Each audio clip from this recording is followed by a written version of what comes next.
And Gloucester Hartpury back in the game. And Gloucester in again. Queens have a third try. It's a chance here for Bristol Bears. Exeter Chiefs. Lightning with the ball.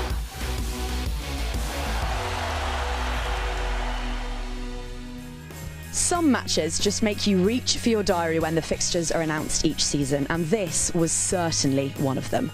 Gloucester Hartpury versus Exeter on the final day was always going to be unmissable. Last week in Richmond, the Cherry and Whites made their latest bit of history, sealing top spot with a game in hand and continuing to prove that they might call themselves the Circus, but there's a clinical edge to Sean Lynn's table toppers too. It was their win over today's opponents which really announced them as contenders. Not many have conquered Sandy Park, which is exactly where Chiefs desperately want to play their own semi-final. Susie Appleby's side have been imperious at points this year, but two recent defeats have left them suddenly scrapping with Saracens for home advantage next weekend. Welcome to the Alpus Arena for first versus second, with some added playoffs permutation spice. This is Gloucester Hartpury versus Exeter, and it's wonderful to have you with us. It's also great in the sunshine to be alongside one of the great analysts, Philippa Tuttiett. And Phil, I've got to say thank you so much for turning up with a sling on, because standing next to Cat Merchant has done no good for my self-esteem. She's got some of the best arms in rugby, and then, bless you turn up in that. I turn up with my little chicken wings, yeah, thanks for that. Yes, unfortunately, it's actually an old rugby injury that I've only just got around to getting sorted out. But I'm fine, learning to do things with my left hand. Always time to upskill yourself. Absolutely, you can still hold a microphone. I can still hold the golden this afternoon. Speaking of golden, what a season we have had in the Premier 15s. It feels like forever ago that round one was taking place and these two sides were meeting one another. But as the dust starts to settle on the season, as four sides prepare to head off for their summer holidays, two sides prepare to play for the final time in the league, and special mention must go to Wasps and DMP this afternoon, and four sides head for the playoffs. What has stood out to you this year? Oh gosh, it's been a bit of a rollercoaster, hasn't it? Some good, some bad, but let's focus on the good. Gloucester Hartpury, I mean, we kind of thought, was it a bit of a fluke, those couple of wins? But my gosh, they've been one of the most consistent teams and playing exciting rugby.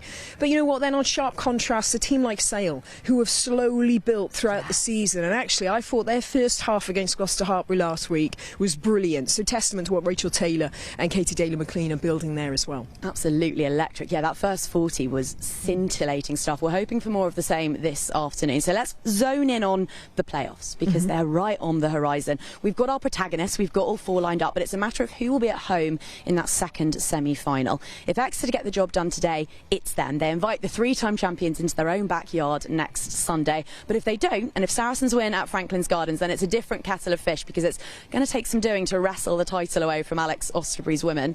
So having talked about those two teams, let's flip it on its head. What have you made of Sean Lynn's selection?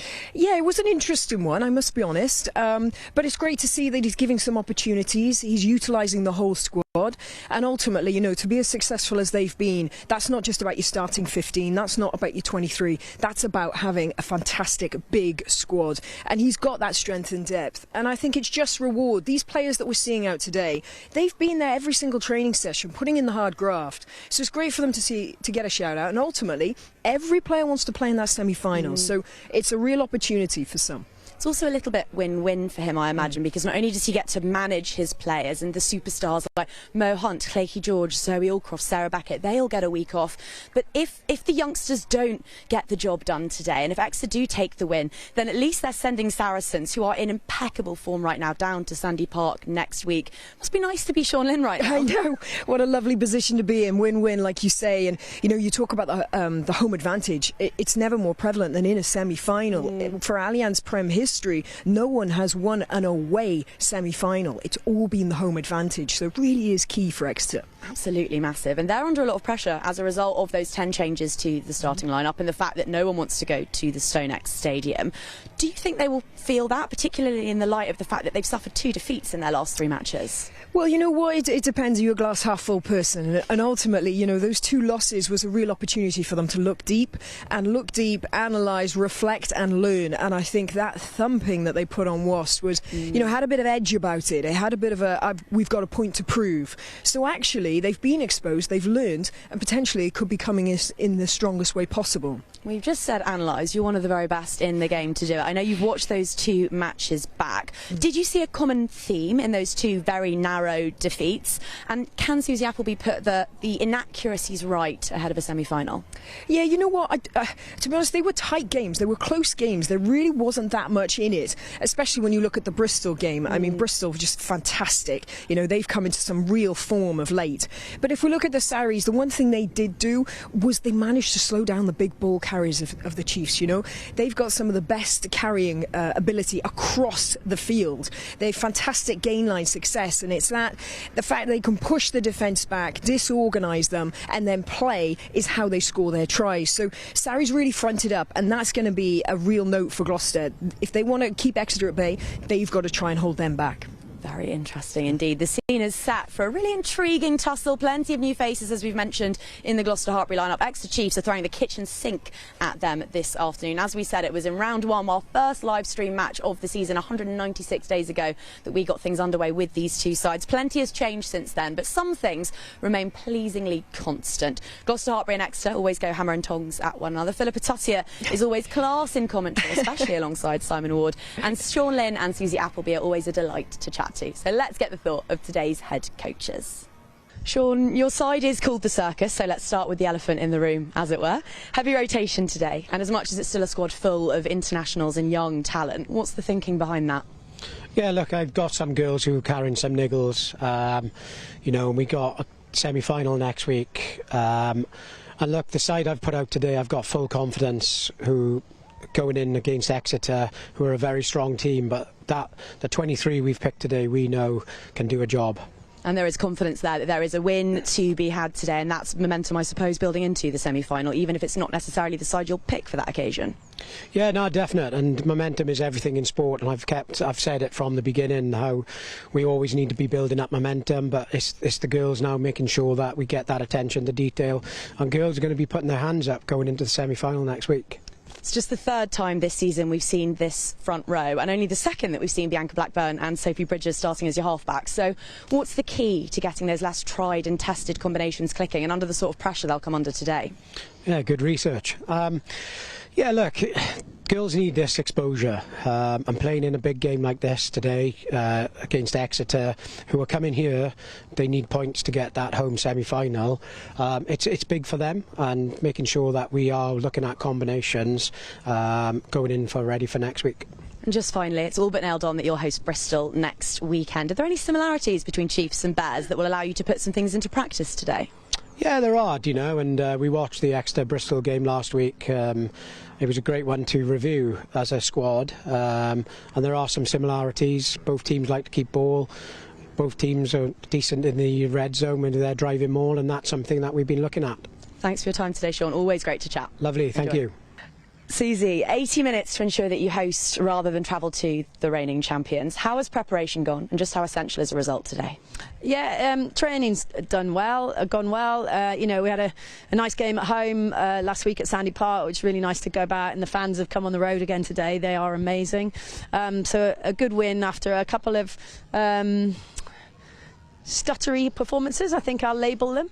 But yeah, good week training. Hope's come back in, which is massive for us.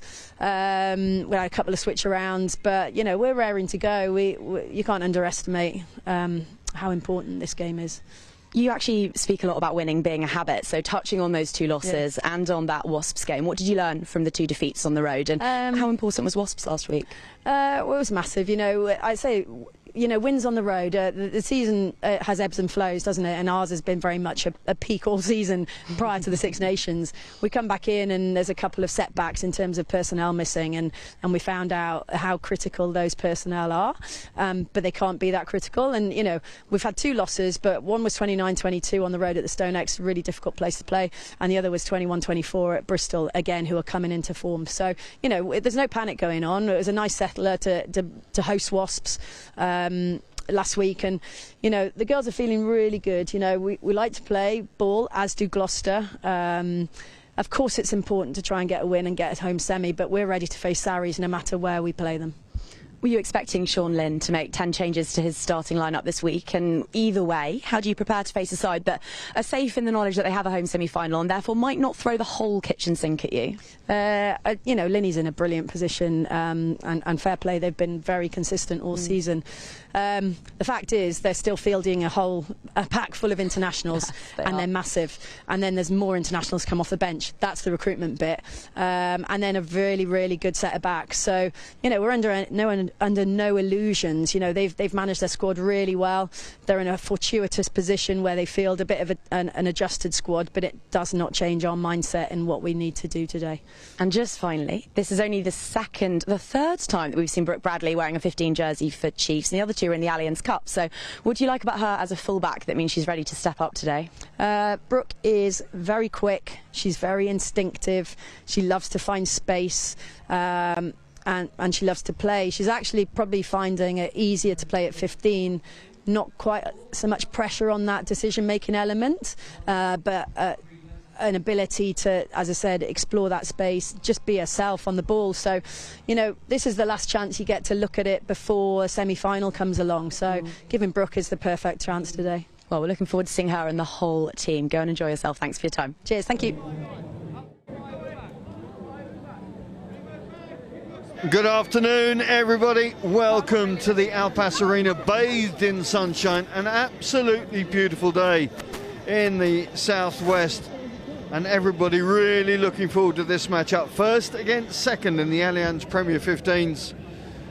Probably got a little bit more for one side than the other, but there is still so much to play for in the minds of both teams. Here's the fixtures. A shotgun start, of course, today being the last round of the league. So DMP Sharks will be playing their last game of Premier 15s for now. This game here, Loughborough Lightning hosting Saracens, with Saracens looking for a maximum return to try and get that home semi-final.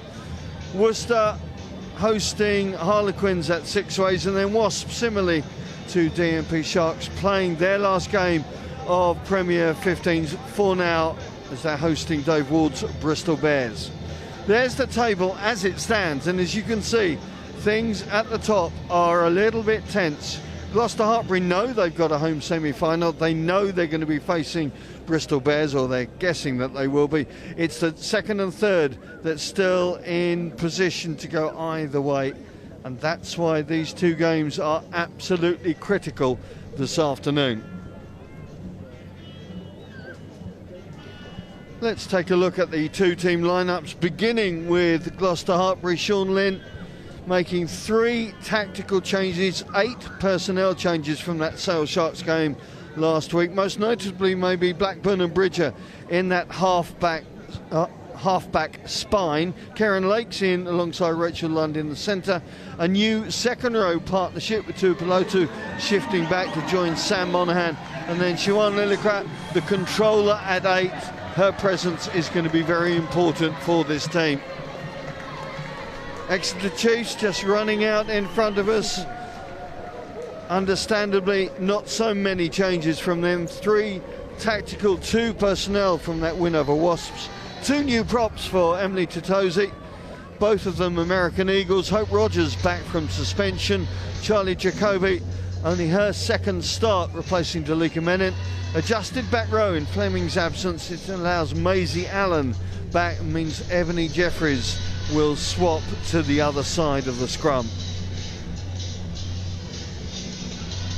So there's the 2 lineups, there's the visitors. A little bit more onus perhaps on the Chiefs than Gloucester Hartpury. Lots of players within the home side, though, getting an opportunity, and they will feel they have got plenty to prove, as Rachel Lund and Sam Monaghan, the co-captains, lead out the Cherry and Whites. I'm Simon Ward, alongside me former Wales captain Philippa Thatcher. Philippa, 2 teams at the top of the table. You wonder, though, whether there's different mindsets this afternoon. Is that too dramatic? No, I definitely think there will be slightly different mindsets. Ultimately, you know, you've got here Gloucester Hartpury are in a win-win position. They are top of the table. They've got that home advantage for the first semi-final next week, regardless if they win or lose. But for Exeter, it is imperative they get the win to get that home advantage as they beat inviting Saracens. One of the best referees in the business, Sarah Cox, on the whistle this afternoon. As Sophie Bridger gets things underway. Bridger and Blackburn in that 9-10 axis. Interesting to see whether it changes the way that Gloucester Hartpury play. Certainly won't change the way that the Chiefs are playing. Hope Rogers gets her first hit into contact. Back from that suspension, 2-game suspension. On the charge comes Charlie Jacobi, fellow USA Eagles prop, of course. Exeter go wandering into opposition territory for the first time. No, leave, Raj, leave. Again, Hope Rogers waiting in that midfield, always seems to make yards over the game line, as does this lady, Rachel Johnson, another USA international.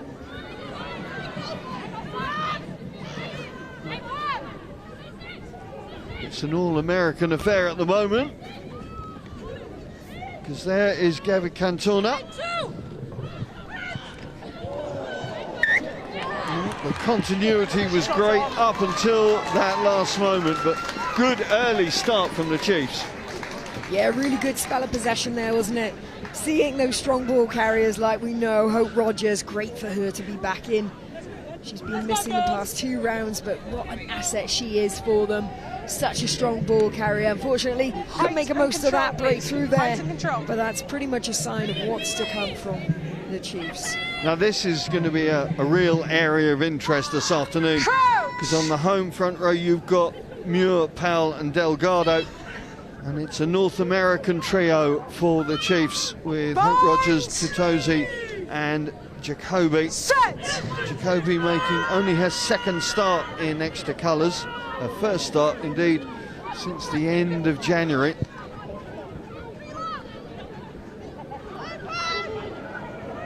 Bradley showing her versatility once again, playing in the 15 jersey. McGovern hangs it high, but plenty of time there for Lizzie Goulden.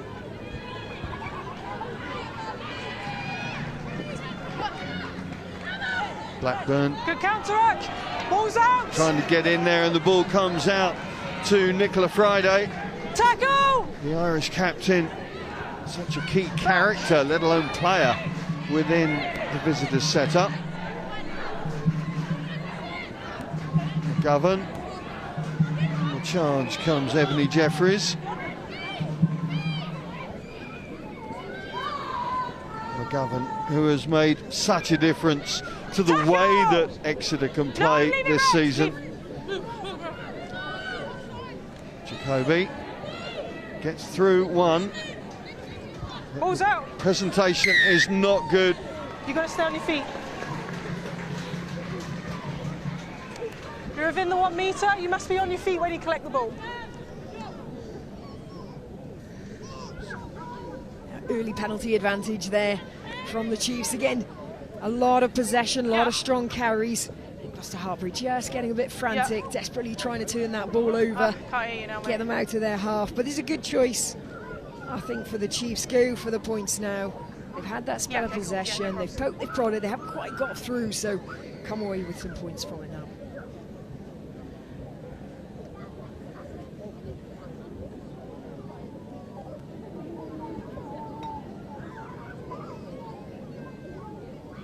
So Liv McGovern with the first opportunity of points, right in front of the post, some 25-26 metres out.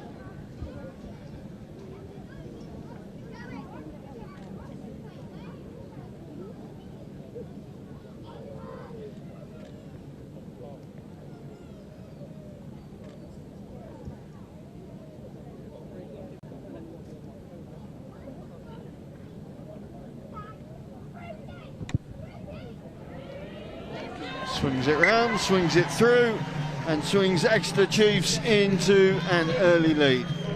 Yeah, never really in doubt there for McGovern from that position in particular. When it comes to the kicking stats for points, Chiefs do just edge it, and it could be one of those really tight affairs that could just come down to something like penalty points. Particularly with no Flaky George in the group for Gloucester Hartpury. Oh, you're going that way. Oh, you're going that way. So great. Pass just dipping a bit on Katie Buchanan, but she does well. Rogers, head down and drive. Lillicrap does well just to stall her progress, but it's still there for the exit. McGovern just with that little juggle, getting the kick away, but it's going to allow the Cherry and Whites to come up into Exeter territory. Knocked off. Bridger has the ball stripped. It's stayed her side as Goulden steps in.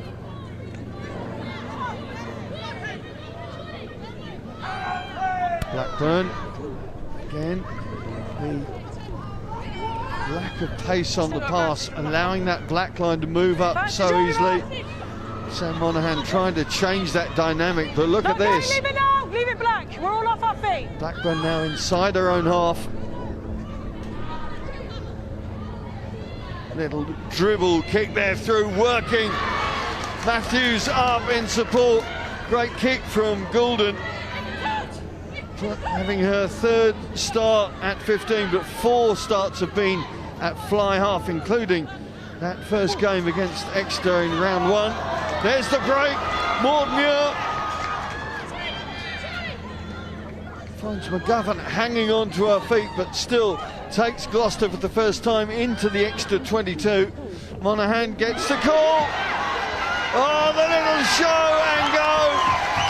And Bridger breaks the bagel for Gloucester Hartpury, and we've not had 7 minutes on the clock yet. And the audience are absolutely loving that. You know, seeing Sophie Bridger in at 10, some people like it, some people don't. They think it's going to inhibit her. They much prefer seeing her out in the wider channels, out in 13, where she was last round. But actually, you can see she's that type of fly half. She'll do the job that needs to be done, but she's got that reactional play. But look at this for the initial bust, first of all. That strength, brilliant carries. But then it's the quick ball that they were able to get from it, which they haven't had so far. But that was the one. That gave them momentum. Look at that from an arcing run. Came onto it like a blindside winger, round the back. Lovely gap. Great start from the hands for the home side. Didn't manage to get the extra 2 off the tee. But yeah, Bridger seems to have this all-court game that allows her to play so well in so many different positions. She's played at 12, 13 and 14 this season. This is her second start in the fly half berth. Take from Brooke Bradley. Maisie Allen. The alignment not good for the visitors, but they will get the call from referee Sarah Cox. What will Poppy Leach, presumably asking McGovern to send them back towards that home 22.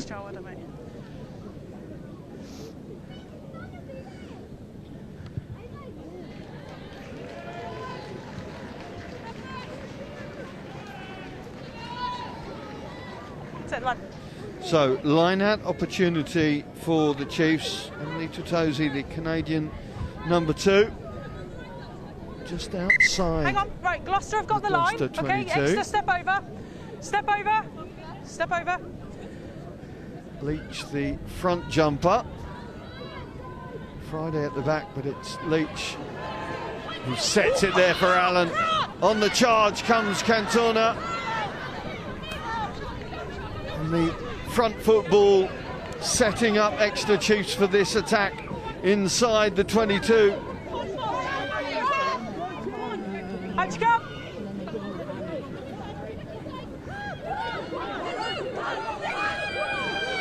Matthews getting in there. but not rolling away quickly enough. Chiefs threatening the line and getting the call. The finish is good from the Exeter Chiefs, and they're back in front.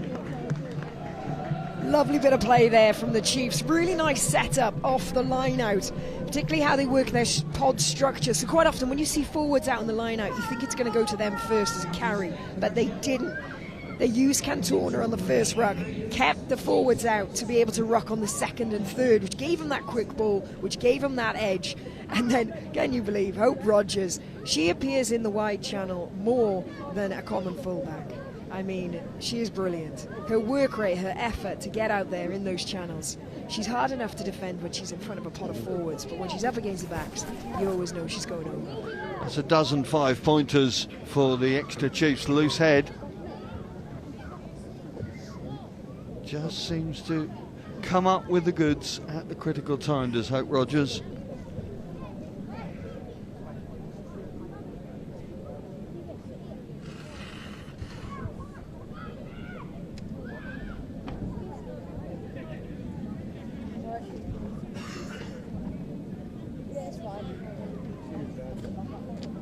McGovern.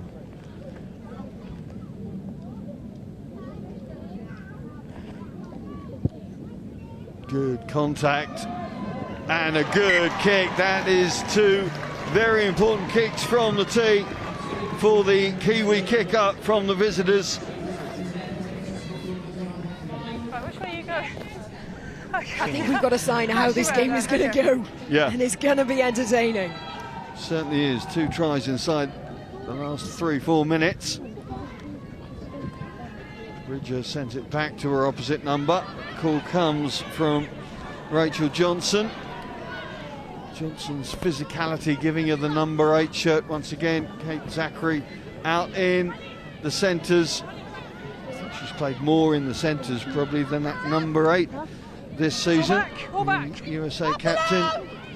12th game at outside centre. Only played 3 at 8. Turnover ball though for the opposition. Blackburn. Golden coming in as that playmaker.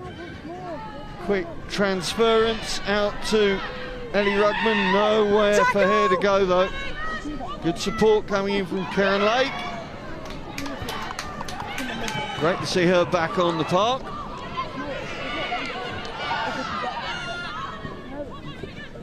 Gloucester finding some momentum. Connie Powell.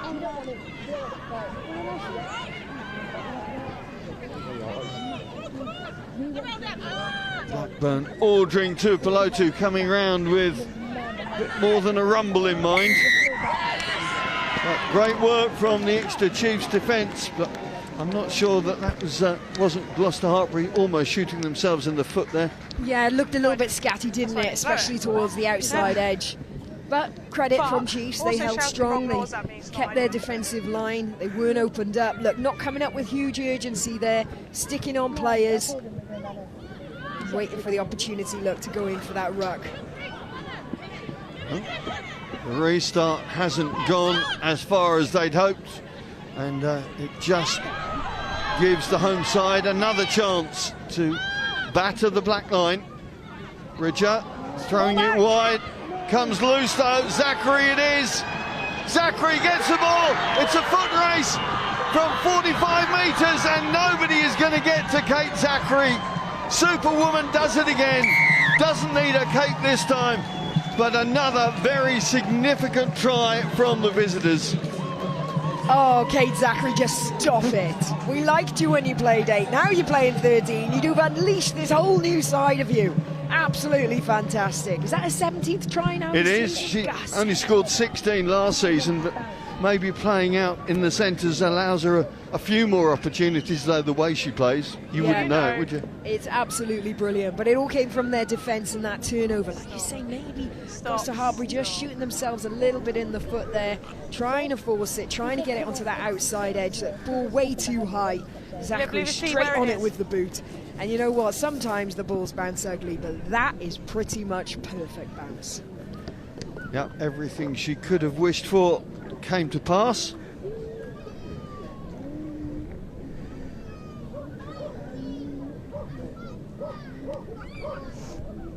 Space looking good. Space looking good. So Liv McGovern comes over to this near side for a change.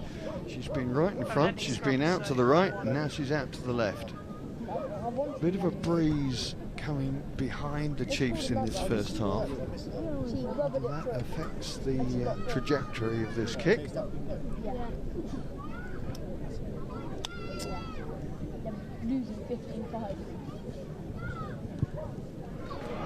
Whoa, that is immaculate kicking from the tee from the former Matatu halfback, and that is everything that Susie Appleby could have wanted pretty much from this opening quarter of an hour. Have a look at this again.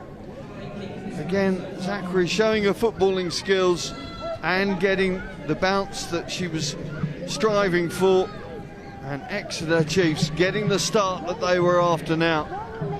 McGovern again gets the call from Johnson.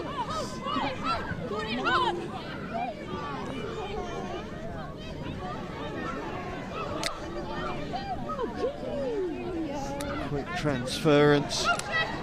Flo Robinson, known for her sharp presentation of the ball for her halfbacks and indeed the props when it's Hope Rogers. There she goes now. Robinson up over halfway, looking for support. Little bit isolated, but Cantona comes in. Exeter just need to set, and they just losing their heads. Charlie Jacoby, I should say, beg your pardon, just getting ahead of the pass, and the moment is gone. But once again, you see the Chiefs so quick to pounce on loose ball opportunity. Yeah, absolutely, and that's just classic Susie Appleby influence. You know, I was lucky to be coached by her back in the day when it was Clifton and became Bristol, and she was always about reactional rugby. Play what you see in front of you. If it's on, go. And that is what we are seeing here from Chiefs. Majority of their tries do come from a turnover. Crouch! So it's not structured play, not a line out like most teams. It's from turnover. Sean Lynn. Right, I know.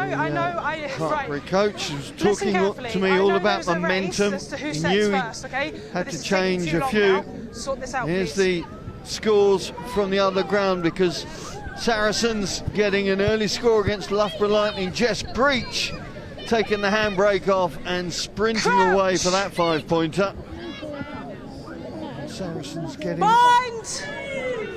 their cogs into gear up at Franklin's Gardens. Burn, Goulden setting the release. The release is great, and Rugman's away. Rugman, good tackle coming in from Brooke Bradley, and the ball is there for her team as well. Great work from the fullback. Rugman, when she's in flight like that, so difficult to stop. Bridger looking to reboot this Gloucester Hartpury attack. Working it down that left side. Blackburn to below two, trying to make sure that the ball is there for the half-backs cleanly. I think the ball just going forward there from the hands of Sam Monaghan. It was a lovely break though, wasn't it? When you talk about catch-pass quality, this is it. All right, running straight, putting the ball in front, releasing players. Sorry. It's the right idea to look for that inside pass, you know, because look how many players, Gloucester Hartpury players are there, but Chiefs shielded that very well. Call it rugby netball, when you get in between the pass and channel, the player who's got the ball and the player who wants it, and that was really good awareness. Rugman yet to appear on the international stage. She was in the England training group during the Six Nations, and it would appear to be only a matter of time, you would think, before, well, John Mitchell, can't say Simon Middleton anymore, so I'm sure Mr. Mitchell is watching these games with a lot of interest now as Johnson picks up and drives. Leach. Poppy Leach just seems to lead from the front every time and ever present this season. I think she had one game against Sale Sharks, if I remember rightly, that she started off the bench. Goulden, good take, weighing up what the opportunities are. The kick coming, but the black line moving back. And this is going to be free play for Exeter Chiefs from just inside their own half. Katie Buchanan being taken back by Karen Lake. And I think there's turnover there for the Cherry and Whites. No, it's still there for Exeter.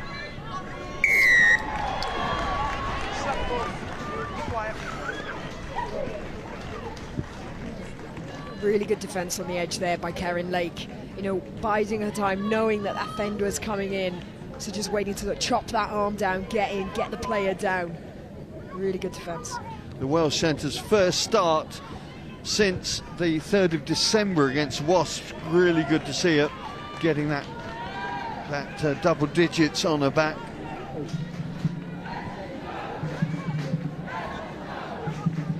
Cozy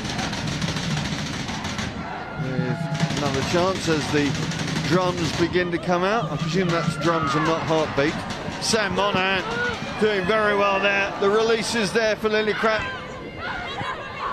Gloucester Hartpury trying to spring a surprise with that unexpected possession. Alex Matthews. Matthews goes past Zachary. Zachary tries to come back at her. Again, good defence from Brooke Bradley. Blackburn surrounded and gives up the ball. Again, the defence of Exeter Chiefs inside their own 22. They've got numbers out to the left if they can move it. Zachary Jeffries gets the ball through, and here's a chance for Katie Buchanan. Up over halfway. Goulden and co do a job on the Chiefs left winger, but it is still there for the visitors. And as I say, that Poppy Leach just takes her hands off the ball. I think that was Maud Muir coming back, wasn't it? That all happened so quickly. It was an absolute class tackle. And yeah, I think it was. Your player shouts at me like that again. Yeah, I'm on the wing here. Okay, I will be marching you. Alex Matthews, here we go. I can honestly say as a fullback, she's probably one of the worst people I would want to see running at me. But bring on Brooke Bradley. I mean, there's got to be at least a foot difference between those players, probably about 20 kg. And yet she absolutely decked her, got her down, slowed up the ball. Really good defence there from Bradley. Okay, there's a lot of questions. Bradley making her first start in the 15 shirt. She was at 9 last week against Wasps. But she really has been up to the task when called upon, particularly in defence.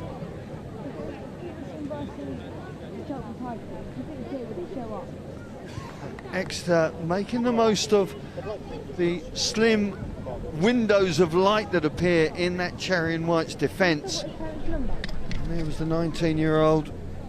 No, you take your time. It was Maud Muir, wasn't it? Yeah, what was she doing there? Working hard, like all modern front rowers now, popping up everywhere.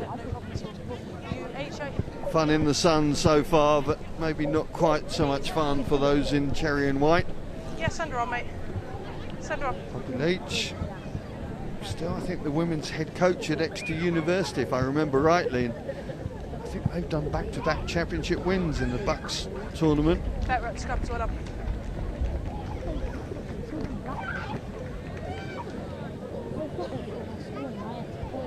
Into the second quarter of this game.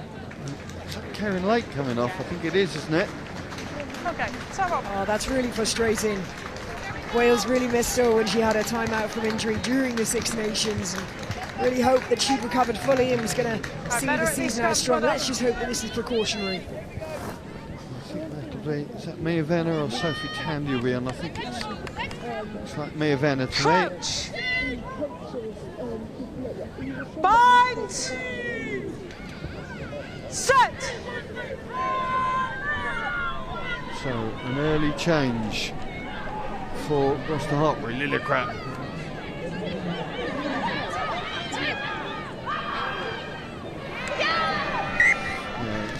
It is Mia Venner.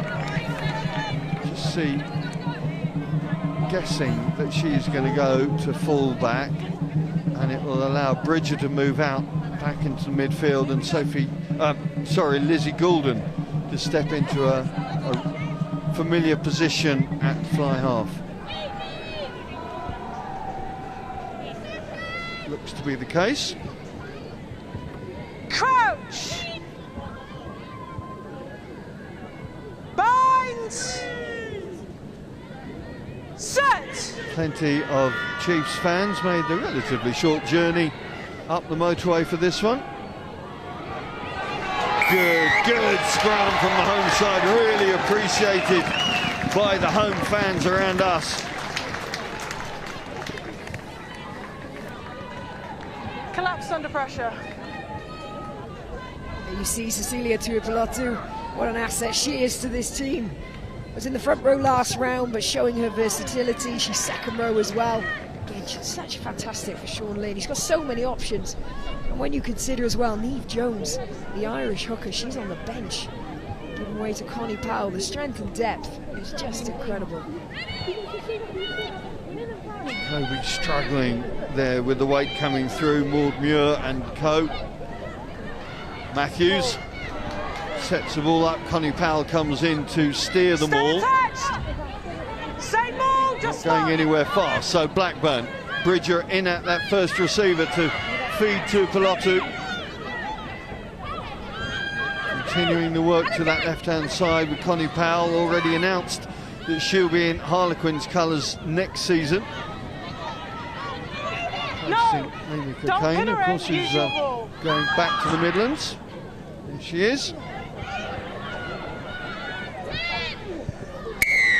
Well, again, the breakdown seems to be Exeter Chiefs' domain.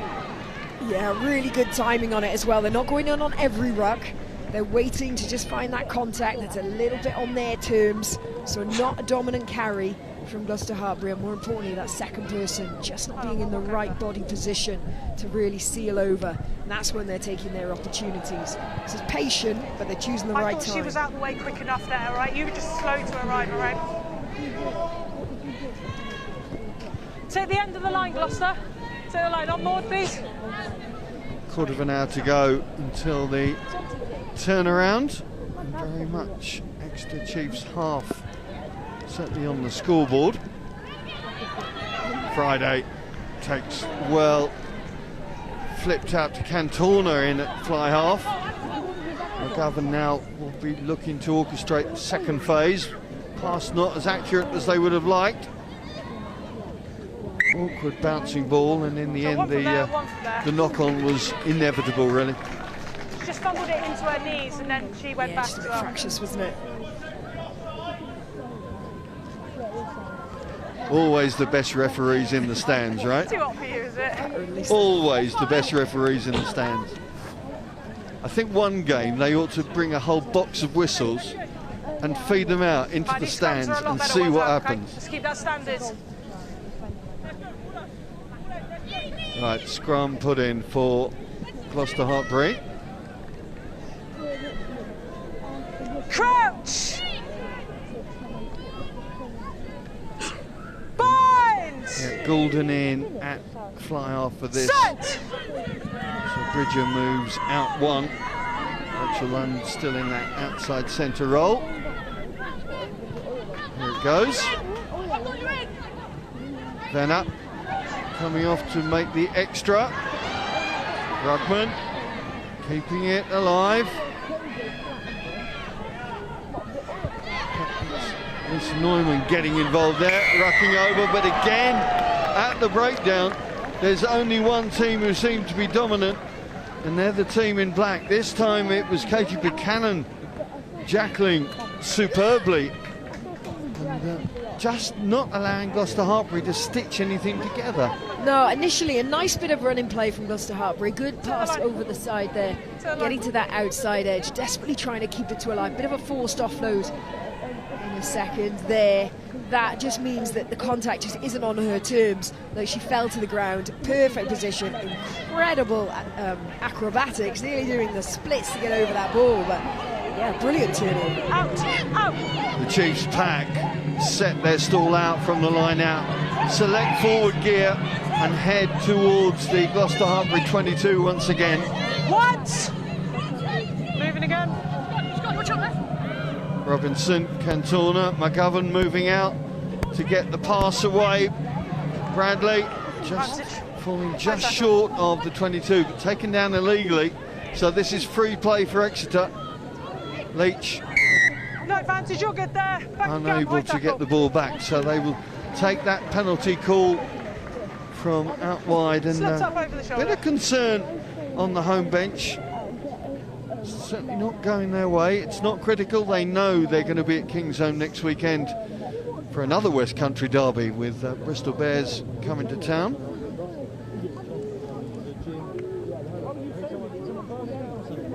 What is the call now? No? McGovern is going to send it to that far side for a line-out opportunity.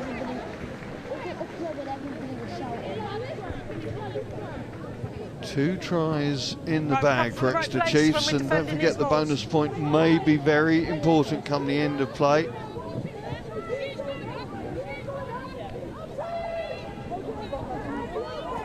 This time it's gone to Johnson, but a squint throw is going to allow a little bit of relief for the home side. Scrum. It's just not straight. You do feel that the momentum at the moment is definitely with Chiefs. Yes, they've got the scoreboard, but it's just those defensive wins they're getting, those turnovers, just negating any of Gloucester Hartpury's play. I can imagine players on the field that they're feeling in control of this. They're going to start enjoying this, and even though they might have lost the ball just there, they're going to bring that defence now and target that turnover. Half an hour gone on the match clock, and 12 points the difference between these two. Interesting to see how this scrum goes. Jacoby had all sorts of pressures in the last engagement. Seems to be holding her own now as Maud Muir tries to work position. Linda Crap with the breakaway. The ball goes loose, and suddenly it's Exeter looking to get something from this unexpected opportunity. Guess who?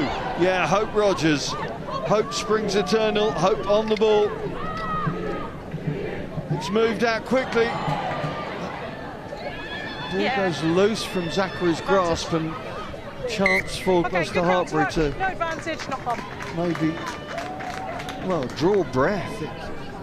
The speed with which Exeter have that transition, especially when it's unexpected, they're getting back into alignment so quickly. Yeah, their transitional play from attack to defence is one of the best in the league. And again, look here, we see that defensive pressure flustering Gloucester Hartpury, turning over that ball with that double hit. It's a warm day for everybody. Hopefully there's some water for that golden retriever. Oh, I think these guys are having snacks. You're lucky. You've got snacks. Yeah, there's an alumni reunion going on here. So plenty of, well, should we say familiar faces. And a good turnout here for the last regular home game of this season.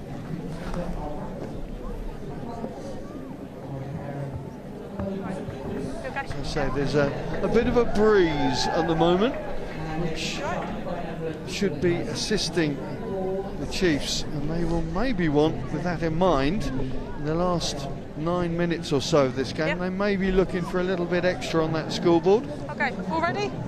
All good, water off?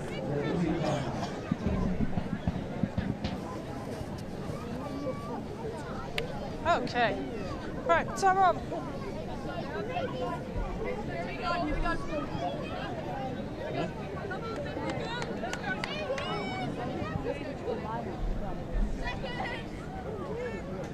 Crouch! Binds! Bianca Blackburn with the feed. Her first start since the beginning of March, so opportunity knocks for many in this Gloucester side, but there is one against the head as Johnson barges away up over the gain line. Here comes Rogers again. Quick feed out. Cantona looking for that acute angle to open the door. Vantage call is there. Now another penalty in the 22 for the home side.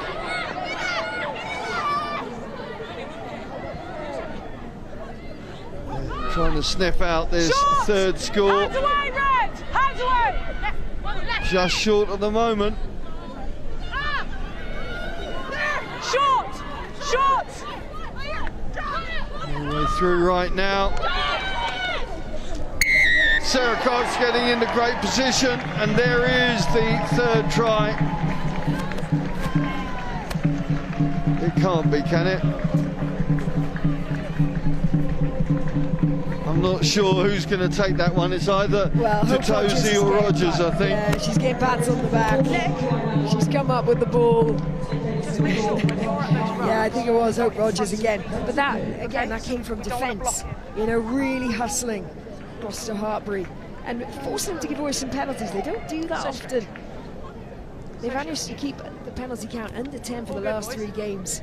Is that the one? So the advantage to the offside be the next one. Okay, so we just Short pick. It's that one. So we just got to watch those offsides, making sure that that's the one. back with it, okay? Hope Rogers with the double then. Exeter with the trio. A trio of tries that gives them a very dominant look on the scoreboard. McGovern with one of the simplest kicks of the day so far. No problems for her. And it would feel like no problems for the visitors. Now, interesting to see how Sean Lynn reacts with this scoreboard. It took my head off. Yeah, I'll be interested to see if there's going to be some changes, half-time, freshen things up. Plenty of experience on the bench. Johnson again.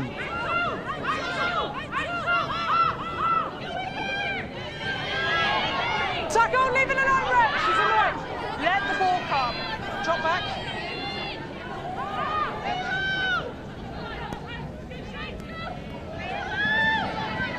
Last 5 minutes of the first half. She's been tackled and then you've ripped the ball. And again, the penalty count going against the home side at the breakdown. They're not learning the lessons.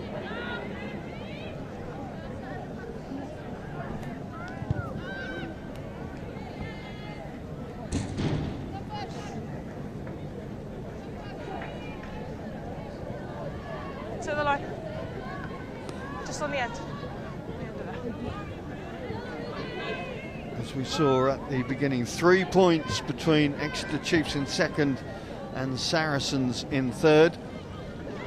So if the victory is achieved here by the Chiefs, they will be welcoming Saracens to Sandy Park. And as Claire Thomas wrote in her excellent piece this morning, neither team have won at the opposition's ground. You're on feet. Susie Appleby convinced it doesn't matter where they play, but the Sandy Park noise will have something to say if they're given the opportunity. Okay. The opportunity goes away just temporarily, you would think, for Exeter.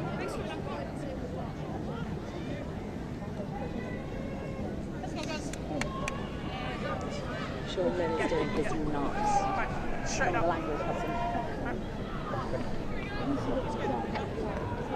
I'm sure there'll be many of the Gloucester fans here wondering whether the desire is in the group, and it's an understandable human reaction when you know you've topped the table, when you know you've got that home semi-final next week, you even know you're going to be playing. You wonder with a scoreline like that in the first half. It's an interesting mindset, isn't it? But it's just a sharp contrast for both teams, and I think you've also got to give credit to Exeter and how well they are playing. Sure. For them, this is imperative that they get the win. Gordon feeds outside, and suddenly the cherry and whites flood through. Neumann. In fact, I think that's Venner. It's Venner on the charge. Well, at last they do show what they've got. It is Lisa Neumann who's finished that off. And what an individual virtuoso score from the Welsh winger. Oh, it's so good to see her back herself like that. You know, she is one of the strongest players, a real athlete. Does he have the opportunities to not only use her pace, but if she didn't have that strength of that fence, she would have been tackled, she would have been taken to the deck.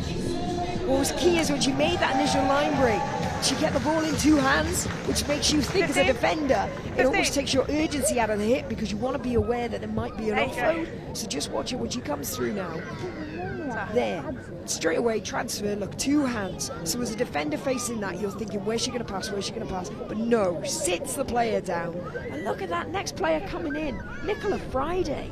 I mean, she is a big, strong player. And Lisa Neumann managed to get around her. Brilliant try. Goulden adds the extras, and at last the home side are into double figures. They're almost up to half time. Two remaining. But yeah, a great score from the Welsh winger, just her third try of the season. But just take a look at this. Pistol power handoffs. 1, 2. Brooke Bradley, who's been so efficient in defence, being swatted away, coming back, but by then it was too late. And Gloucester have got their second try just before half-time. Bridger sweeping that left foot through the ball. Here's Bradley. Now, how will Exeter respond? Will they have time to respond before that half-time whistle goes? Come on. Bradley in at first receiver there. Rogers, Robinson and McGovern combining to try and get Johnson through the gap, edging their way forward. Jacoby. Tackle! Bradley. Zachary sliding through the hole. Can anybody stop Kate Zachary? Not on the Gloucester team, they can't. And that is the bonus point try scored by the Chiefs. And we're not up to half-time yet. Oh, that was so good. Big guy for everyone at home watching this. You couldn't see that live because no matter how many times they're going to replay this, it's not going to do it justice. It was a beautiful line of movement, but the timing from Kate Zachary, let's just remind people, she's a number 8. She moved into 13 last year out of necessity because they were missing, Exeter Chiefs were missing so many players. But this year, this is where she spent most of her time. And she is just doing so well. It was a beautiful arcing run, a real weave on it. Just when I was wondering whether the Chiefs would respond to that Neumann try, there we go. McGovern to add the extras to this very impressive Exeter performance.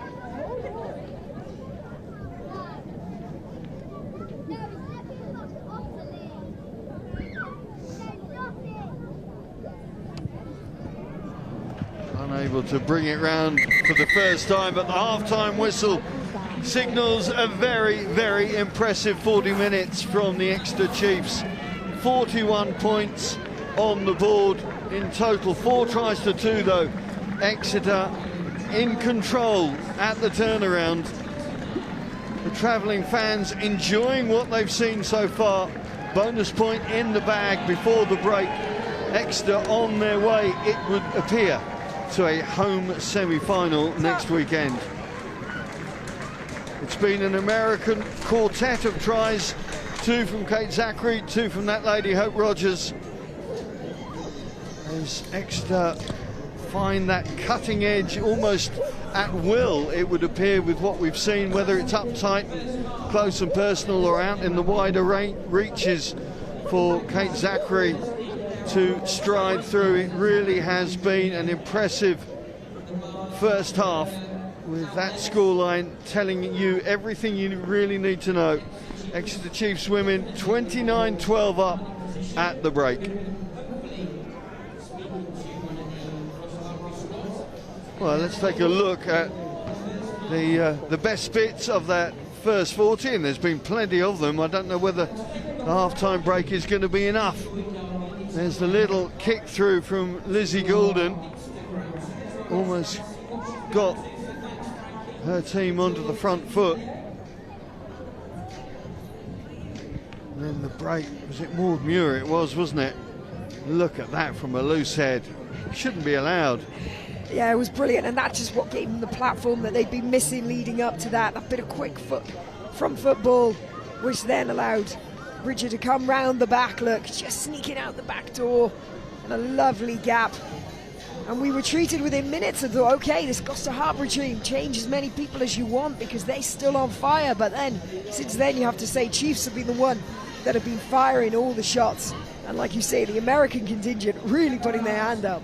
Within 3 minutes, Exeter responding to the fact that Gloucester, for the first and only time in that half, were in the lead, with Hope Rogers bundling her way over to retake that advantage. Yeah, you get Hope Rogers in that outside channel, she's gonna score. She's so strong and powerful, but then she's got that footwork as well, you know. She played on the World 7 Series for USA. Like, there aren't many people that can cut it at that level when you come as a forward, as a prop. That's incredible agility and athleticism. Gloucester had possession and they had territory as well, but this Exeter Chiefs side just making the most of rare opportunity, and it was Kate Zachary. We saw her score that remarkable try at StoneX, didn't we, when she flew over doing a Superwoman impersonation. Well, no problems there. Almost a simple stroll for the USA captain. Yeah, like I said, sometimes the ball bounces ugly and sometimes it bounces just right. That's a left-footed kick as well. I wonder if she's a left-footer. She's probably not. She's just that skillful. Knowing Kate Zachary, she can probably kick with both feet, or backwards or forwards. Yeah, it probably doesn't matter. To be fair.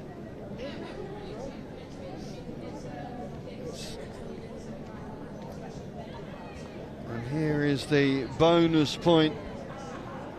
Sorry, the third try for the Chiefs.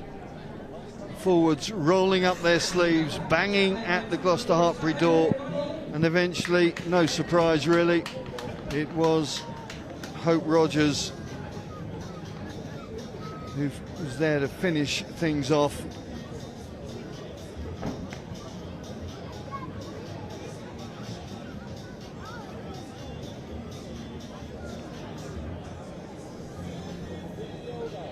That was 3 tries in the bag, and here comes the bonus point try. I beg pardon, no, that was Lisa Neumann's try, wasn't it, that came in but before Zachary responded. The fend-off feast. Oh, I like that, I like that. No, but that is dreamy, you know. Like you say, Lisa Neumann, she hasn't scored many tries for her club. She's one of those athletes, you know, she ticks every box physically but doesn't always transfer it onto the field. And to see this, you really hope that this is a sign of more to come from her. She's got loads of potential, and I'm sure the Welsh management will be looking on and very pleased to see her performing like that. But Exeter weren't done, because this lady is never going to be out of the spotlight for long. Look at that slalom through the Cherry and White's defence to get the bonus point, get the 4th try in the bag, and just conserve that dominance really on the scoreboard and probably in the minds of the players right now. And that's why there is that 17-point differential for Exeter to play with in the second half. Right, well, that's the highlights from this first half. Let's get some reaction. I'm not sure where Claire is. Claire Thomas, where are you? Throwing down to you in the sun, no doubt. I absolutely am down in the sun. Everywhere's sunny today, Simon. I'm delighted to say that I've found a pair of studio guests who really need no introduction. They've got 2 of the best smiles and 2 of the highest fantasy values, I reckon, in the game of rugby. They are, of course, Mohan and Claudia MacDonald. Now, quick fire question. Which one of you is least happy to not be playing today? I know you both love being out there. Well, we're winning, so I'd love to be playing out there. Yeah, and I'm gutted I'm not out there to help, so to be fair, I think we're in the same boat with that. Both two people that struggle to be on the sidelines, so much energy. I've been really looking forward to chatting to you actually. We'll cast our eyes around the grounds because there are some really eye-catching results going on around the Prem 15s, around 18 today, but we've got to start with this one. And Claudia, you can go first because it's your side in the ascendancy. Bonus point wrapped up by half-time. What have you made of it? Yeah, it's been a hugely strong start for Chiefs. You know, we built a lot of momentum in the last game. I know we played against Wasps, it was a home game off the back of 2 losses, and for that it was just about proving, you know, that we were the team that went into the Six Nations and that we still had that in the bank, that we still knew how to play, the structures were still in place, we just had to trust the process. I think we've come out today, started that, and it started well, so hopefully we'll go into another second strong half and come out with a win. Well, you just used the word hopefully, which brings me nicely on to my second question. Hope Rogers, good grief, she's a couple of weeks off, she's back, and she's a one-woman wrecking ball. How important has she been when it comes to front football today? Yeah, she's been huge. I mean, I think, you know, get her within 5 metres of the try line, it's always very difficult to stop her. You know, her body height, her power, her strength, I mean, she surpasses anybody else in the gym at that. So, yeah, she's been really good. But, you know, we've got other players there that have been putting us on the front foot as well. Rachel Johnson with some massive carries in particular. So, yeah, I think, you know, full team effort, but it's great to have Hope back in the team and back in the squad and fighting again in that Chiefs shirt. And speaking of fighting, you might have a bit of a fight in your hands to get any sort of backs jersey back, because it seems like Kate Zachary has just got sewn up everything in the back line right now. You train with her, or at least you watch her train week in, week out. She's taken to playing with the speedsters like a duck to water. Where do you think we'll see her settle? Yeah, I couldn't tell you, to be honest. She's probably one of the fastest people on the pitch, regardless of where she plays. Her work rate and her fitness are just sublime. So, yeah, she certainly brings the team together and galvanises it just through her ambition and her work rate. So she's an absolute pleasure to play outside of. You know, she's always got your back, and it's hard to make a line break against her anyway. Isn't it just? Well, it's class 1 to 23 for Exeter. It's also the same for Gloucester Hartpury, despite all the changes, Mo. But something's not clicking today. What have you made of it from running water? Yeah, do you know, I think it's a hard one. Like, I can hear everything going on the radio, and you've got 3 people playing in the same position from the last week. Like, it's really hard to expect the same quality and the same output from girls that haven't had a lot of game time this season. So it's a great opportunity for us to get people some game time, to get used to those structures. It's going to take time to build that back in, and we're just hoping that with the wind in the second half we can see a little bit more from them. Well, the wind has made a massive difference. We've seen how well Liv McGovern is kicking. I mean, she's exemplary off the tee, but also ball in hand, her positional kicking's been outstanding. Lizzie Golden, though, when she gets it right with the wind at her back, she's such a threat. And also Sophie Bridger, only her second Prem 15's appearance in a number 10 jersey, but she looks pretty confident out there. Yeah, no, they are. It's just going back to those processes, though. So we're kicking crossfield and giving Buchanan and people like that time and space on the ball. Like, we need to just be really smart about where we're pinning those kicks to make sure we've got our chases and stuff. It just comes down to the fact that I think the girls haven't had loads of game time. They're doing a great job. Like, it's a 17. Is it 17? Yeah, good maths, quick maths. 17-point game. We haven't had a lot of ball. We've given, I think we're on a 10 penalty count, so that's something that we really need to look after. I think it's 10-1 at the minute in Chiefs' favour, which is just, you can't play rugby when you're up against the referee that much. So loads of little tweaks, and hopefully the girls will come out and just smash it second half. Going into the Six Nations, both of your sides were sitting pretty at the top of the Prem 15s. I think we all had today inked in as a shootout for first spot in the table, but rounds 15 and 16 incredibly tough for Exeter, despite the narrow margin of those victories and the fact you were on the road, 2 of the best sides in the country. And then Gloucester Hartpury last week stumbled out of the blocks against Sharks, and today's not quite going your way either. But do you think with the playoffs on the horizon it's vital to be tested like this? 100%. We learnt so much from last week. Like, sometimes you've just got to win ugly, and that was what last week was about. We forced so many errors, like everyone was a little bit off, and I think it was a product of an 11:30 kick-off. Some girls were up at 5 a.m. in the morning. It was also a 6-day turnaround, and that Quins game took so much out of us. Like, there was so much energy that was expended in that game. So it's just about building that momentum. I know that, like, the scoreboard isn't there, but we're still building that momentum. We've had a class week training. There's loads of girls getting minutes under their belt going into the knockout stages, which is hugely important for us as a squad. And this year's been a squad effort. It's been amazing to have so many people pull on that jersey, and it's so fitting that at the last game of the season so many people get that opportunity as well. 100%. Now, you're head to toe in Gloucester Hartpury. You can't move for cherry and white, like literally from the scrunchie to the socks. Claude, you're kind of pretending to be Exeter, but really I think you've dressed as a wasp today, and we're going to move over to Twyford Avenue, because hot off the press, Wasps are currently leading Bristol Bears 17 points to 10 at half-time, which is a stunning turn of events given how difficult this season has been for them. After 38 years in top flight rugby, they're actually going to be leaving the Premier 15s next season. And I know that alumni from across the country have made the trip to North London to watch them play this afternoon. Claudia, you know the club incredibly well. What does today mean to them? And goodness me, what would it mean to them if they could get the job done today over Bears? Yeah, it's enormous. I mean, like that club is such a special place. I mean, it's been a club for so many players. I mean, even so many current Red Roses players played at some point at Wasps. And it's an incredible, that journey, you know, that club's been on an incredible journey. It's been around for such a long time. So I think, you know, you can't underestimate the team that we're going to walk out today.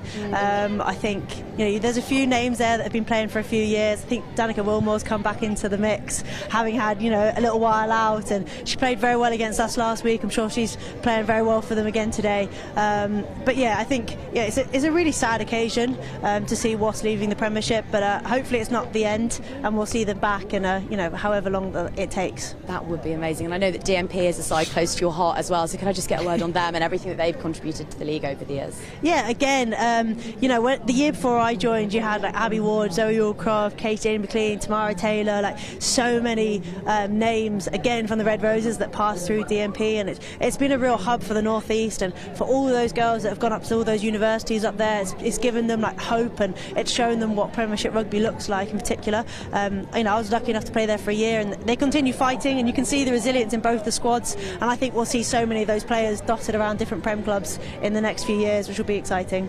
So that's Twyford Avenue. We can then also bring you up to speed on what's going on at Six Ways, where Harlequins are beating Worcester Warriors in that enormous grudge match to round off their season. Mo, did you wake up this morning even considering the fact that you might play Harlequins in the semi-final?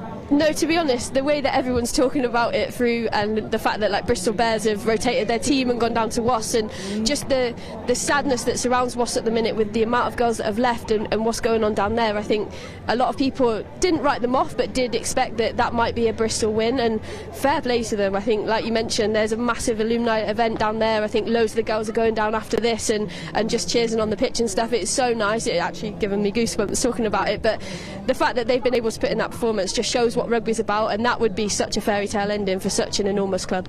Perfectly put. They have been brilliant at points this year. Liz Craik's emergence as a skipper figure has been absolutely brilliant. That barnstorming break, do you remember the one at Franklin's Gardens? I don't think anyone can forget it. Scouts definitely can't forget it. Brutal. We've never been able to live that down. Never, but they have been so entertaining, and all the work that LJ Lewis has done to help them find new clubs next season. They're a brilliant club, and like you said, Claudia, it'd be amazing to see them back in the top flight one day. So, okay, semi-finals, they're next week. If, as things stand, we have Exeter at home hosting Saracens, and Saracens are up, yes, 14-17 at Northampton. How do you envision that one going, Claudia? How would you fare against Saracens at home? I'm a bit superstitious, so I get worried about talking about things that are definitely about to happen.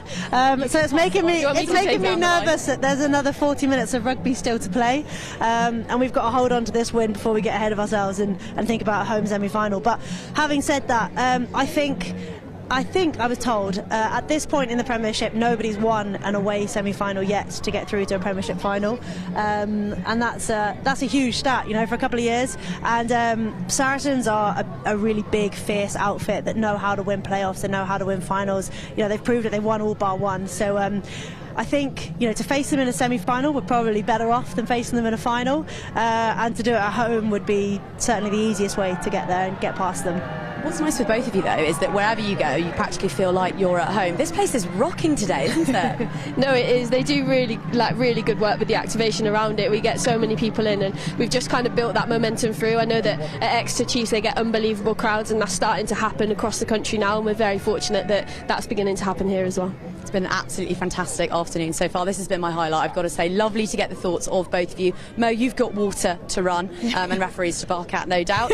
Very opinionated over there from the stands. I can hear all sorts being pelted at the officials out on the pitch. And Claudia, you've got some sun to be catching. Yeah, some water to drink. Water to drink, water to run. Thank you both for your time. Cannot wait to see you back out there again soon. And keep your eyes on Prem 15's channels, because it sounds like all sorts is going on. Simon Ward, Philippa Tassiet, back to you.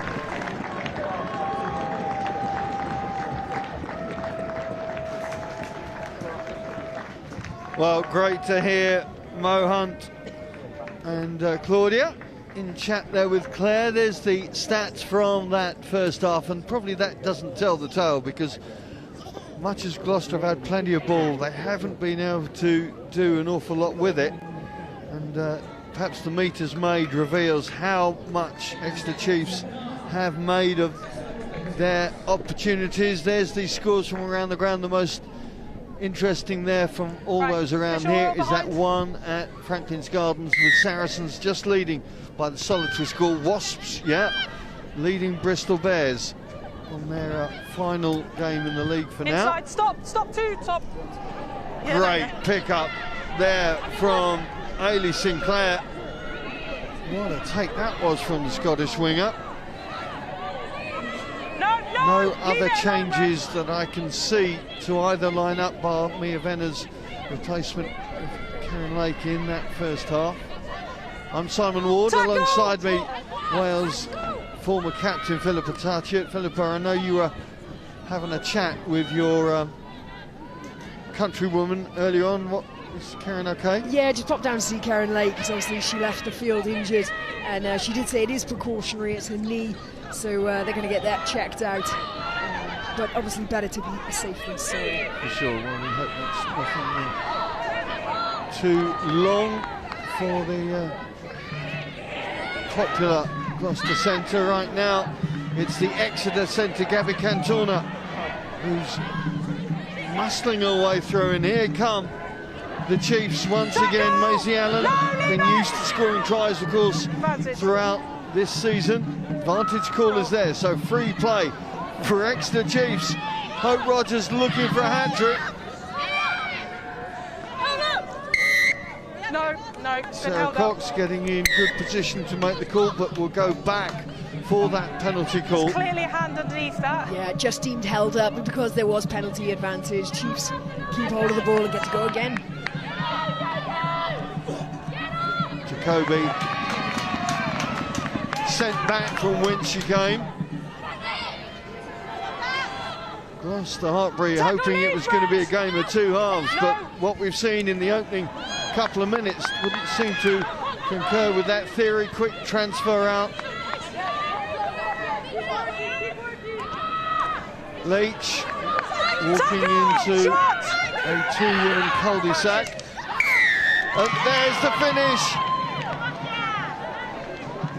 Well, they do get reward for their efforts. I think it's Titosi. I think it's the Canadian hooker that's finished that one off.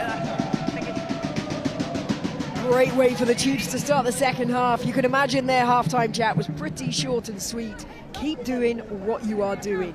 And they have certainly started the second half in the way that they want to. Just looking so dominant, so in control of this game right now. We did wonder, didn't we, if there were going to be some changes to the Gloucester Hartpury team, but none at the moment. But I dare say we will see them coming in the next 10 to 20 minutes. Silly me, it's Hope Rogers. It's a Hope hat-trick. Of course it is. How could I ever doubt it? If in doubt, Rogers. Rogers gets her personal third try.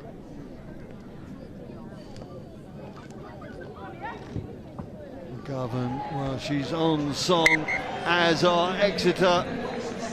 The points keep coming for the visitors. 36 of them now. Callum, can you just ask him what he... It'll be interesting to see. Well, just as I say that, substitutions begin from the Gloucester bench. Catherine Buggy. Just looking to see, yeah, Connie Powell coming off on this near side, just along the... said it's failed before she's even done it. Tackle! Looks like, is it going to be an HIA? Or is that a substitution? Connie Powell looks a bit perplexed as she walks in front of us. And still, Exeter keep that flow with ball in hand. They really have been on the front foot so often this afternoon. Jeffries.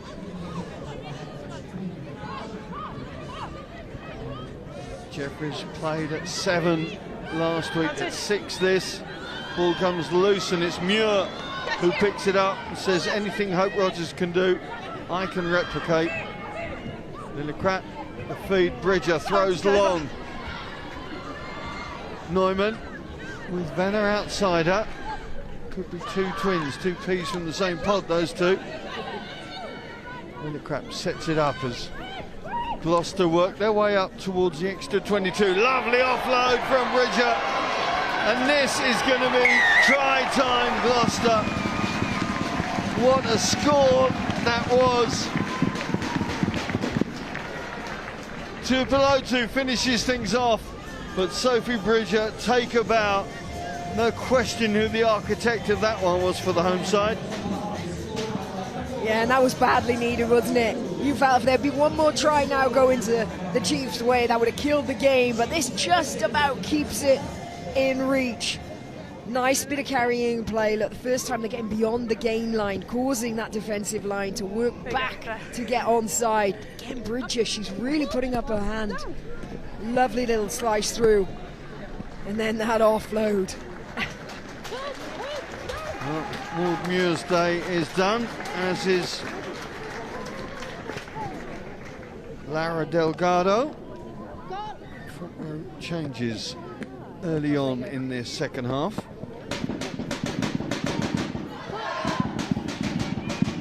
Looks like Sam Monaghan has come off as well. So we'll see how that steps up in a minute. Good kick from Goulden, so something for the home fans to feast on there.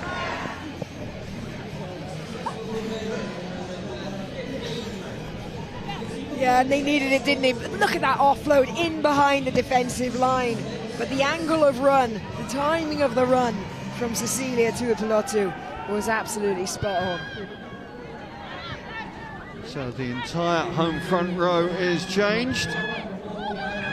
Looks like Kira Kuhn is on into the engine room. Absolutely not. Use that ball. Stay there, Rachel. Replacing her countrywoman there. There's Tuipulotu. No, thank you. Has that fired up Gloucester Hartpury. Tackle! Ball's out. Ball's out. Leach up very, very quickly into the face of the ball carrier, Neve Jones. Now, be interesting to see how this scrum sets up. Jones, we know, can play in many a different position. Catherine Buckley's going to go in as hooker. And it looks like Neve Jones is going to go in as loose head, therefore. Heights and control, please. With Keris Hale on the other side. Coach! Bind! Set!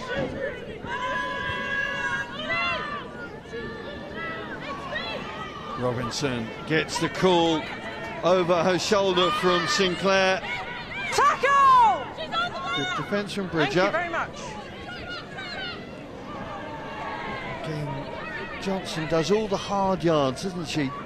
May not have the zest that Zachary has, but Johnson does so much of the important dirty work, if you will.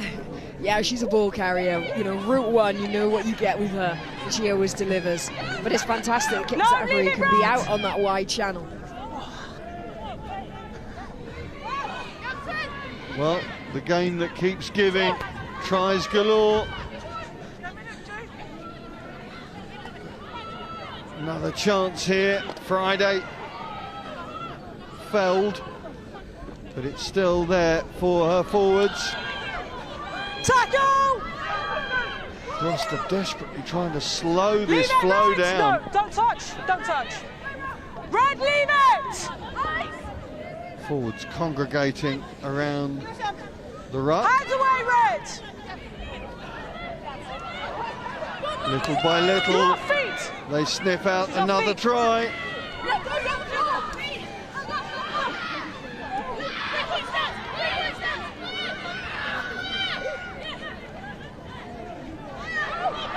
Good defence from the Turin Whites.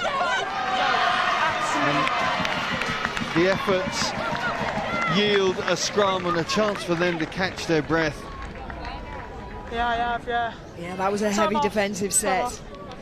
Send them You on, really mate. felt like Chiefs were knocking on the door, some strong carries that they were going to break that Not just defensive for a second, line, I got but fly in my eye. Can you give me 2 secs? credit to Hartpury, they stood strong. Here's the latest You haven't got some water. from Wash my Franklin's eye out. Gardens.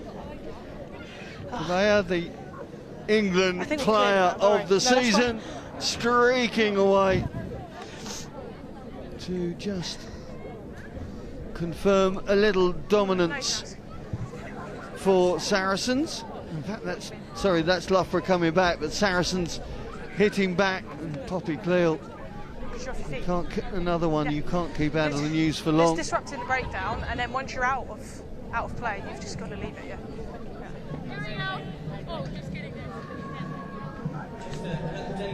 A touch too much excitement. Yeah, not ideal, that one. There was the try Absolutely take time. for Okay. Saracens Are you to reviewing get her here as themselves well? Just making sure. back Yeah. into the lead. Yep.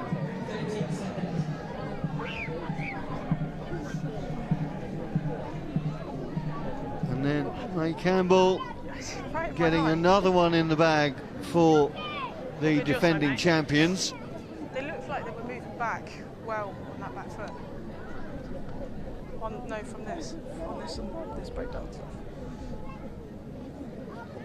So Saracens doing everything that they need to do at Franklin's Gardens, but it's kind of irrelevant with the scoreline as it stands here at the El Pas I get Arena. you're waiting for them to review, but you've also, I take it, having a look now at her. Yeah, but are you looking at her? Yeah. Yeah. So you're dealing with her and her head as well, and you're just waiting for that to be reviewed as well. Okay. Legs Simon, are getting you a good just keep an tan, eye but on it's that a as well, half and please. half version this afternoon by the looks of it. They might need to turn before the end of the match, you think?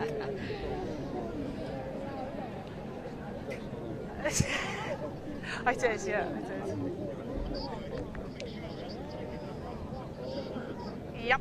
Yep. Right, Tupelotu is So Simon, they're just waiting taking for- her off for an HIA, so send the there's an replacement. HIA, we're told, so that'll bring on Maya Leonard, another USA Eagle, That is this showing your time age. in the That is Gloucester showing your ranks. age. Presumably she will go like for like into the engine room. She's had Cal, are we all done? 2 mate? starts at Loosehead Sweet. and 1 in the second row, so Okay, time on. has the feasibility of covering both lines in the pack. She's definitely gone in the second row for this one, so Right, stand up, pressure start again. on the Gloucester I mean, Hartpury 8 right Look, now. I appreciate we're giving each other tips, but right. Let's get our shoulders out. Everyone needs headspace, so let's give it to each other, okay? That includes Gloucester as well. Crouch! Bind! Right. Right, you guys have got to accept the weight. You guys have also got to hold your weights, okay? Sarah Cox's patience just being tested a little bit with the new ingredients in that front row encounter. Crouch! Bind! Set! Don't. Weight coming through the extra drive and getting the penalty. Well, you suspected with so many changes to that home pack that it would be a real test, and Exeter going quickly. Going back to that short side, Zachary having the door shut firmly in the face, but the ball is still No, there. shot! Shot! Hands up, Red!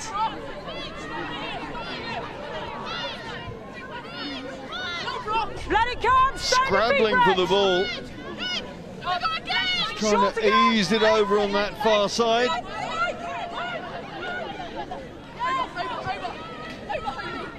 Just queuing up, waiting for the next chance to drive and getting the try. She folded in my side, mate. Straight underneath. It's Rachel Johnson, the number 8, getting a deserved try reward for all her hard work so far this afternoon. Yeah, a bit of a stop-start, stagnant bit of play there with the injuries. Perfect. But Exeter just kicking off as they left off, converting straight away with some points. You have to feel that's the one that's really going to kill off this game now. 19-41. Well, the weird stat when preparing for this encounter is that home advantage has never counted since 2020 in this matchup. They've never won at home against each other for so long, and it looks like that trend is going to continue.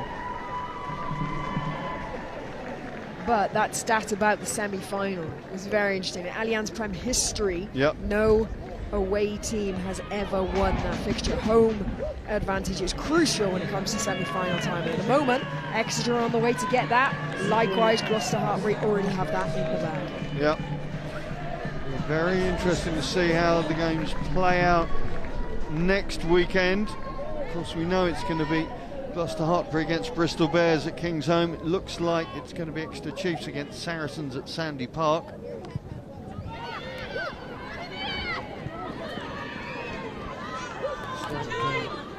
Another change this time. I think Maisie Allen has come off to allow Edel McMahon, the girl they call Tricky, to come back on the park. Had that foot injury in the big game against Harlequins at Twickenham. Now a very useful return, good timing for Susie Appleby and Steve Salvin to have another back rower in the mix should she be required. She's going to get the best part of half an hour to show what she can do this afternoon. There's Hope Rogers, we've already seen what she can do. Matthews coming through a little late on McGovern just there. where that ball landed, mate. In perfect position. You need to either make an attempt to wrap, you've tucked and gone. No arm in the tackle. Right, you can either have it there or where the ball landed. Yep. Let's see this back again. So there's Alex Matthews. Cool. No wrap. Marcus here, this is where the ball landed, okay? They had the option. Definitely gone, so... you think? Yeah, I can't really stand up not for a 50-50 call then? No, that's not.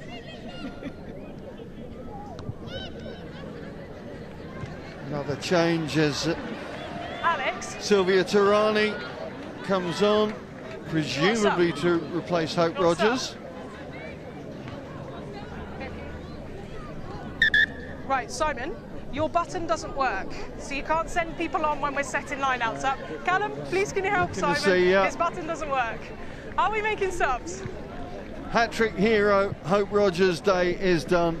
What a shift she's put in. Back from suspension with the bang. Let's help each other out here, lads. Come on. USA Eagle doing everything and more for her team.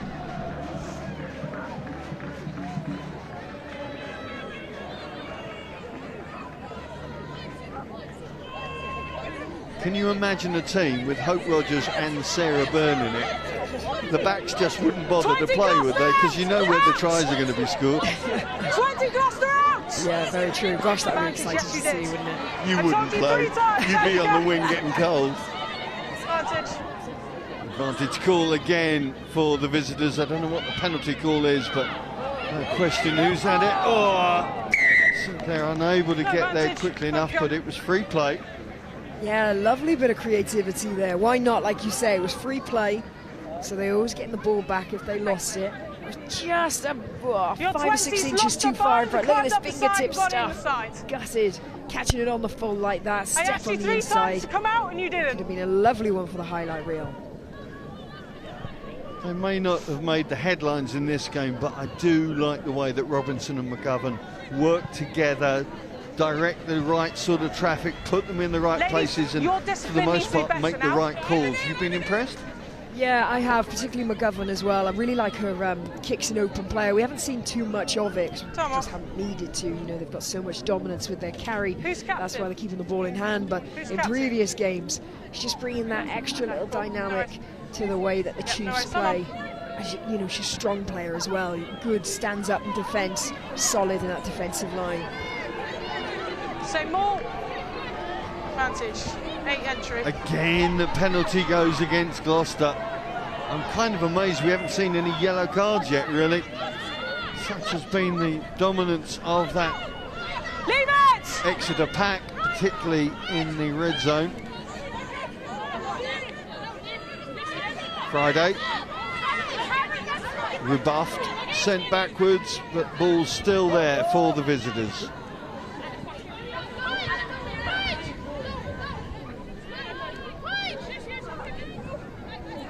Tozy unable to find any way through. Friday thinks about the sidestep, thinks the better of it, and takes the contact.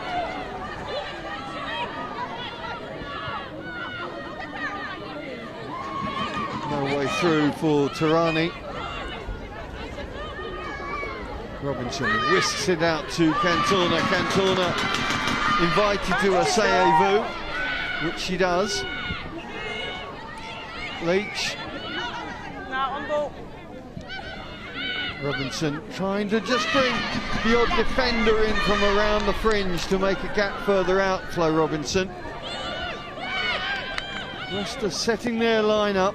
Now it's going to be tested. Ball goes loose. Kick goes. Number 8.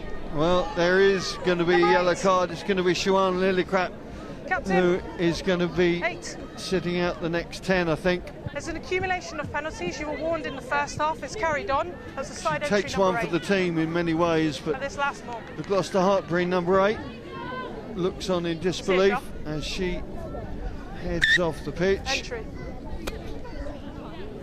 Let's see if we can slow this down now and see this infringement. Like you say, it's one of many. It is a bit of a team. Just lying on the wrong side of the ball, potentially affecting play there. There's been a couple of them. Sarah Cox has been pretty explicit in her demands, particularly around the breakdown. Anyway, so. And we're just going to stop that because he's still on the was seemingly only a matter of time with the way that this second half is playing out. An hour just goal. An accumulation of penalties. That's why she went. And Sarah Cox explaining to the red and whites an accumulation of penalties led to that yellow card. The take from her opposite number, Rachel Johnson. The drive back's coming in. The maul moves. Referee happy to let it continue. And the try comes as a consequence. Out we go.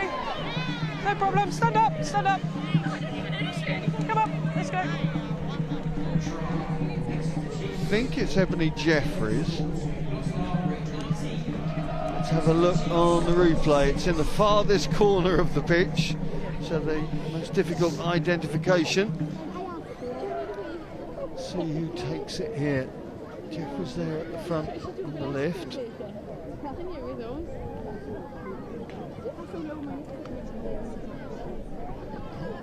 Nobody obvious there.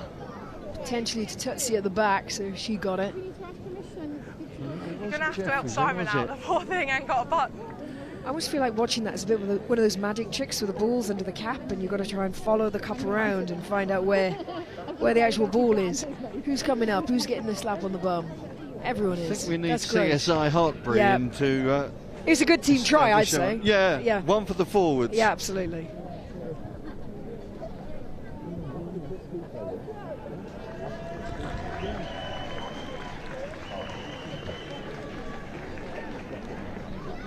Big changes in the Exeter side as McGovern slides another one through. They're heading for the half century, Exeter Chiefs. Oh, this is really dominant now. This is all Exeter Chiefs game. 1948, Gloucester Hartpury, player in the bin. And guess when Exeter score their most amount of points? In the last 20. It's not going to get any easier, is it? We're just going to start the last 20, yeah. going to be very interesting as well if, and there is a capital I, capital F there, these two meet up in the final in 3 weeks' time. It'll be a whole different game. A whole different game. Well, it will, admittedly. I mean, there is 8 different faces to come back into the Gloucester Hartpury lineup. Cantona, the feed to McGillivray. Johnson again, happy to do the hard yards to get them into the opposition red zone. Leach, the conduit this time, into the final quarter of this game.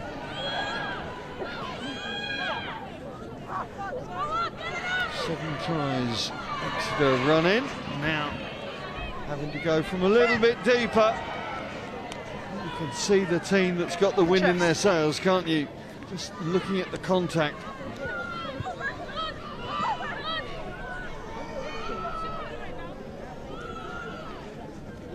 Queen Maloney into the mix, as is Linda van der Velden. Ball goes loose from Jeffries, so maybe sums up Gloucester Hartpury's day. That's all right, don't worry. We'll take time out. She's also just been kicked with a ball. You're all right. McGillivray on for Kate Zachary, so Zachary's not going to get her triple on this occasion. We're playing advantage. A really good bit of footwork there, evasive skills. Takes 2 players to get it down, and yet she's still in a dominant position. Like, no challenge on that ruck. Exeter easily can shield that one. Same for this, their breakdown work. It's so efficient, always protecting that ball. Buchanan, just 19 years of age. She's a talent. There's no question about that. I know Susie Appleby is really pleased to see her development, her physicality and her attacking prowess. Means it's only a matter of time, you would think, before she comes on England's radar.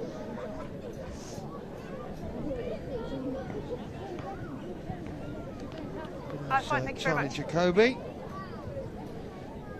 arrived after the World Cup, of course, formerly of Loughborough Lightnings, but now enjoying time down in the southwest.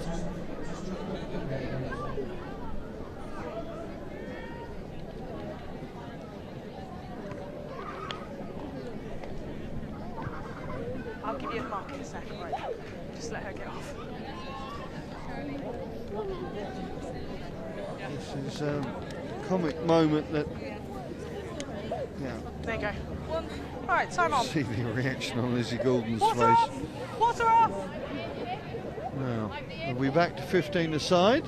Looks like Ellie Rugman's going to have to come off following that inadvertent ricochet, and she is.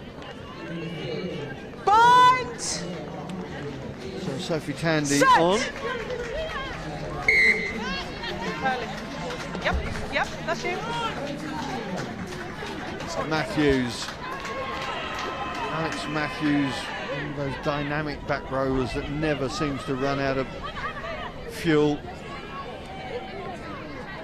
Having to go from deep though, and Exeter just hemming their hosts in and around the 22.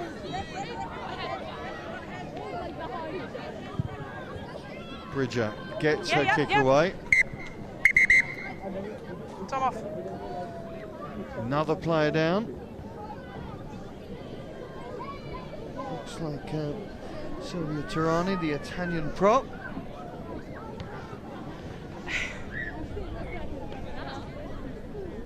Of course you can. Just looking at the Exeter side, I see that Jodie Ownsley, I have to call her former Exeter Chiefs player now, is about to debut as Fury in Gladiators. You would have loved that. You would have loved that opportunity. Yeah, of course, wouldn't I? I just remember loving it as a kid watching it. Yeah, I can't remember, was it before Baywatch or after Baywatch? There was definitely a run. There's Blind Date, Baywatch and Gladiators. Misspent youth there. Right, Loughborough have got on the board once again. Second try for the home side at Franklin's Gardens. It's a tighter contest than we've got here at the Al Pass Arena. by the looks of that. Okay, she needs to get sorted. Contestants, you will go on my first whistle. That's not Scottish enough. You've got to be more not. Scottish. I can't be Scottish. I struggle to do English.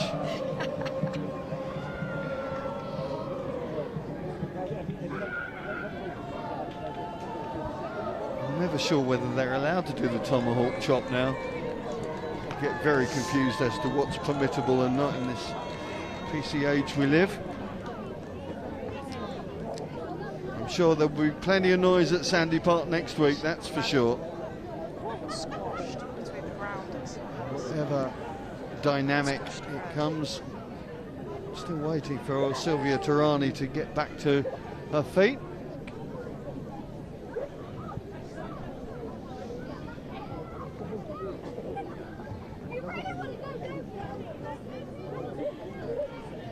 Just over a quarter of an hour left on this one. We've had 10 tries already. Maud Muir, what a character. Muir and Powell, 2 red roses, of course.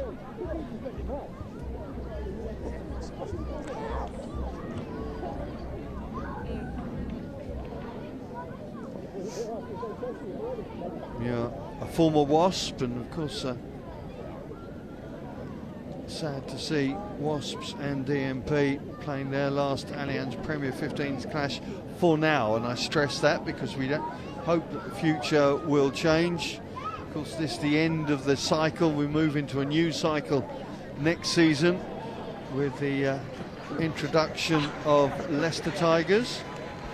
Exciting, and Ealing Trailfinders. Okay. Yep. Will be headed up by Giselle Mayweather, who's probably got one of these signings, I'd say, already in Abbey Down.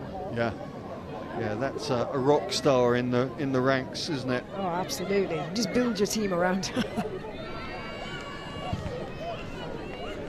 So play back underway. Exeter just working out what they want to do.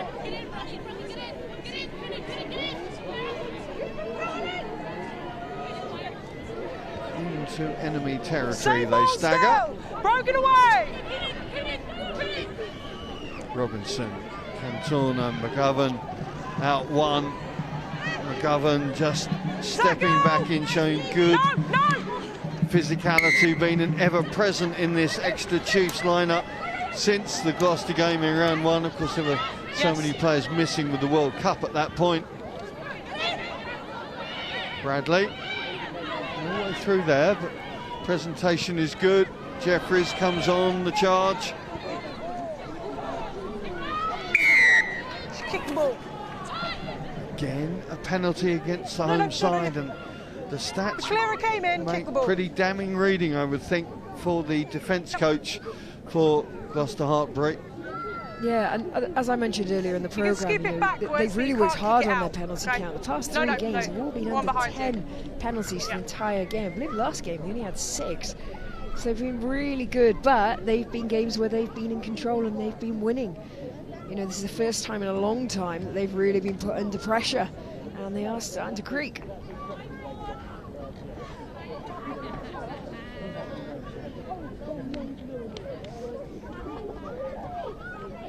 McGovern with her second penalty opportunity in exactly the same position as the first, although up the other end of the field.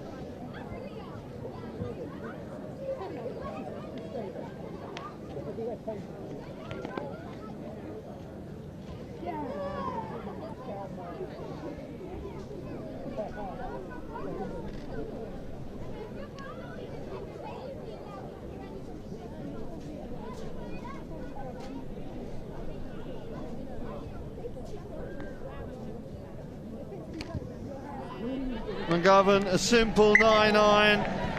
She goes 7 out of 9, and Exeter Chiefs get the half century up on the scoreboard. Wow, that is a strong score. I mean, when you looked at the team sheets, you would have maybe just edged Exeter Chiefs, but being at home, would that have been enough to get Gloucester Hartpury through? But I really didn't see it being a 50-pointer. 16 points now from the Kiwi playmaker. Here she is. Jeffries. Another very willing ball carrier, but this time holding on too long for referees' liking.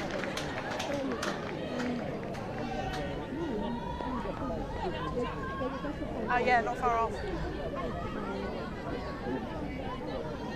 It's been uncomfortable viewing for these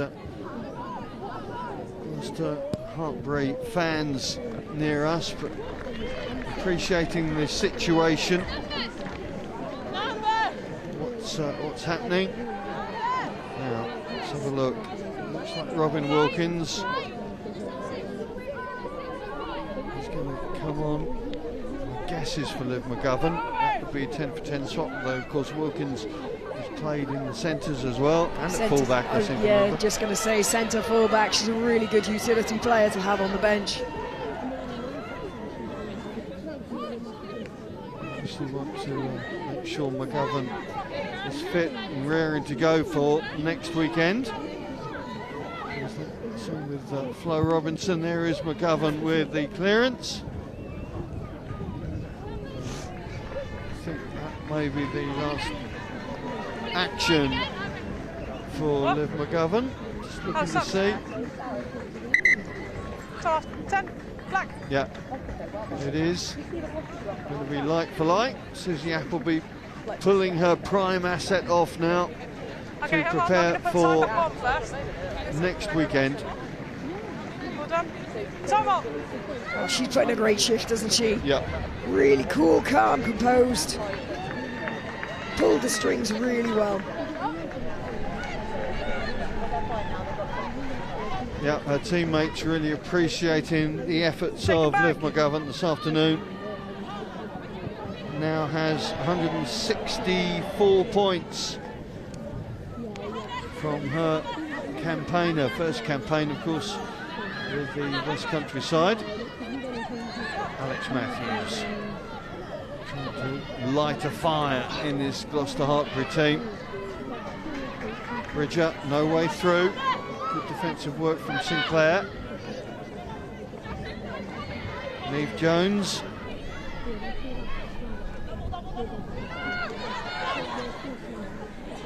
No way through for Keris Hale. You see that black line working its way up to halfway it goes, forcing the ball carrier to release quickly.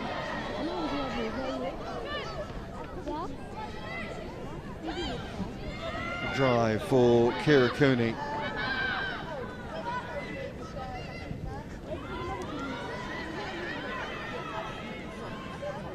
Gloucester Hartpury going from side to side, but unable as yet to make any direct thrust north-south.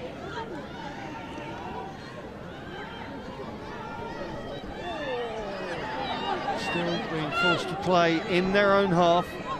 Cooney can't find her teammate. All good, play. Loose ball is picked up and Gloucester have to go from further behind, and Blackburn's kick is hurried. Advantage, come off, Black. Come on. Good turnover, no advantage. Okay, I'm just knock on. Lillicrat back on from her sin bin, 13. accompanying her Liv Jones. 13, red. Good to see her back on the park. Can we just have a captain, please, mate? Yeah, Gloucester Hartpury just compounding errors there. You know, it was a pass to the deck. It was a bit of a forced carry, you know, running too deep. Then the kick clear was skewed. Just can't quite get their flow on this game. You now, my captain.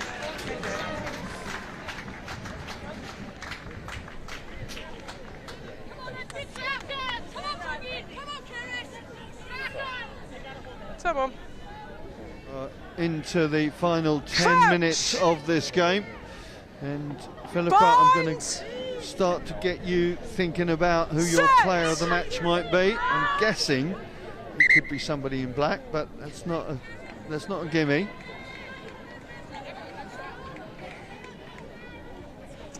Okay, let's not stop giving advice to people, okay?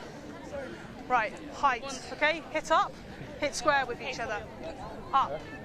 You need to be up, not going down, yeah?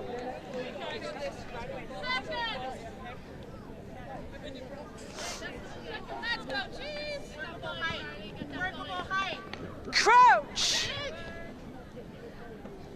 Bind! Blackburn with the feed.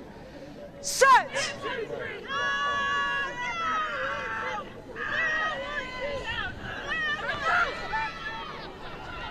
Golden, Bridger, that pass went very forward. Hasn't been picked up though.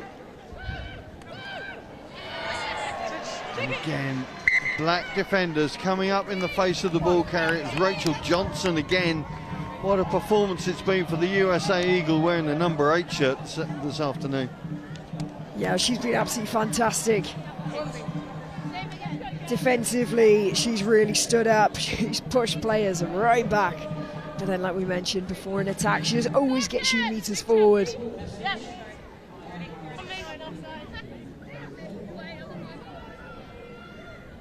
Crouch! Bind! Set!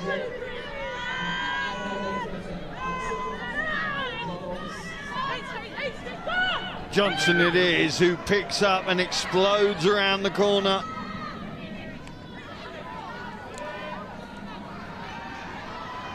Linda van der Velden, the Dutch international, takes Exeter once again into the red zone. The transfer this side, inside Sinclair with a little offload.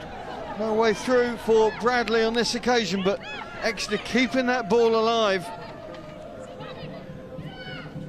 Opening up with Cantona. Robinson just brought down short. Now it's out. McGillivray. Robinson thinks she's seen a way through. Hands away, Reds! Hands away! Ball's coming. Onside.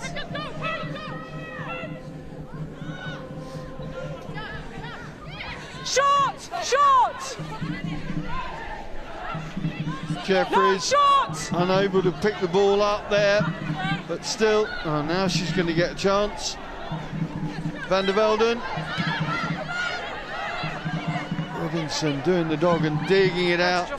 The transfer is there, and eventually it's Brooke Bradley who gets the 8th try for the visitors. And the scoreline tells you everything you need to know about this match now. Still 5 minutes to go, but there's only been one team in it. Yeah, really, from the word go, it's been all Exeter. We've had glimpses of what Gloucester Hartpury can do, but with so many changes and just up against Exeter, just on fire, incredible intensity of play, they just didn't stand a chance.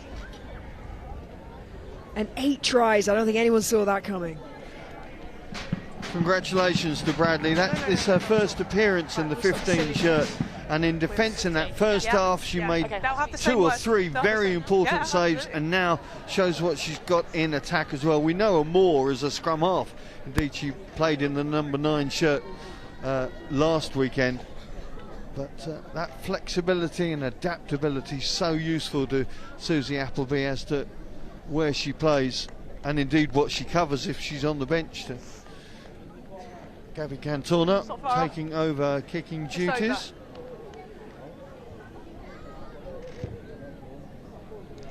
Nice, very nice. Absolutely not again. Okay, stop your silliness. She's had the same word as well, okay?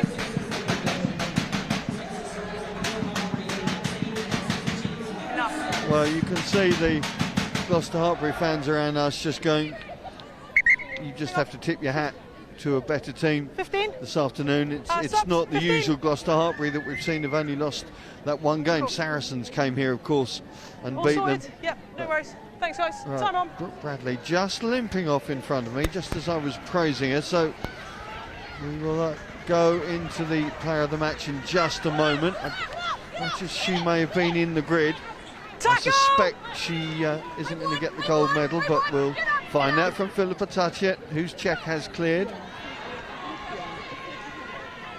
Robinson.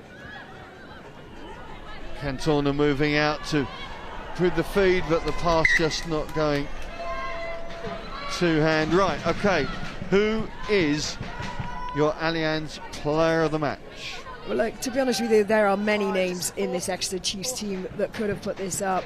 But in the way that the team have been controlled today, in a game that could have got a bit individual, it could have got a bit too easy at times for Exeter Chiefs, they remained composed, they remained a team, they were all held together by their fly half, Olivia McGovern.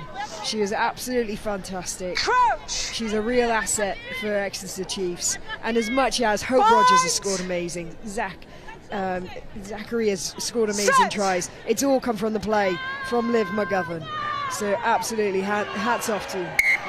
And it has been noticeable. I know, talking to Susie Appleby through the course of this season, that seems to be the difference that she feels has been most prominent in the Chiefs this season, that they've had a different way of being managed. And I think we've seen it with Flo Robinson as well. She's stepped up with having a Kiwi outside her, and the kicking as well is an added bonus. And it really gives Exeter Chiefs a different feel, I guess, this season.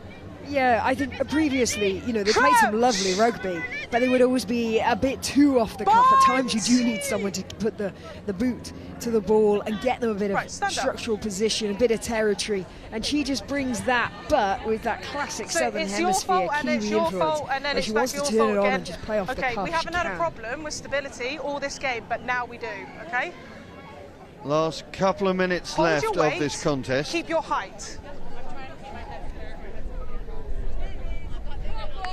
Much as the stats may be misleading in terms of possession and to an extent territory, it never has felt like Exeter Chiefs were ever going to lose this. I think Gloucester Hartpury had the lead once with that Bridger try early on. Bridger, of course, scored the first try at Sandy Park as well. But since then, it's all been about the visitors. Lily Crapp tries to barge her way through. There is Bridger. Advantage is over. Just slanting away towards that right touchline, allowing the defenders to just reconvene and adjust. Penalty goes against the visitors though. 8, out of the way. Rachel Johnson, another one of those players that has produced an outstanding performance this afternoon, another USA Eagle by coincidence.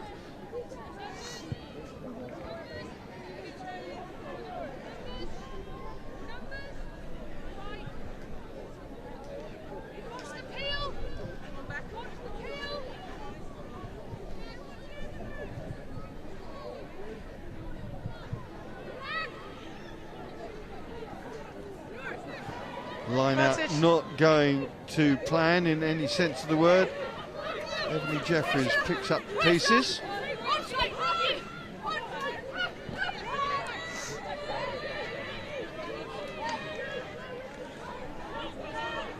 Robinson. Advantage over. Clearance is completed.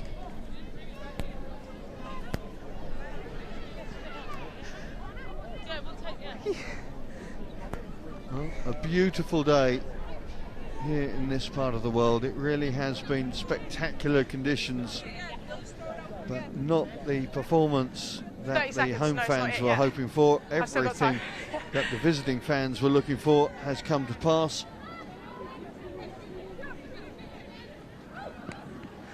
Bucky hits a target, but so allowing Exeter to push that black line up towards the 10-metre line once again.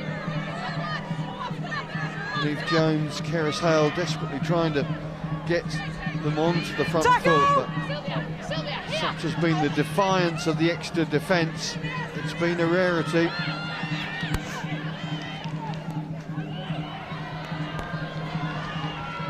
Pass over the top to try and get Werner going, but again, see the ball being wrapped up by black shirts. We're Now into last play time, Blackburn and Goulden trying to get things out. No way through for Sophie Tandy. Just see Exeter moving their host back towards halfway once again.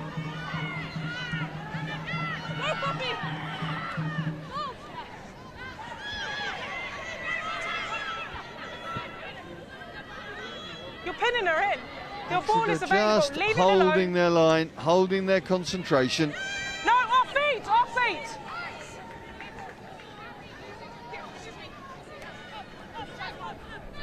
It goes again down that line again. Is it Neumann? I think Neumann going to find a little bit of feel good.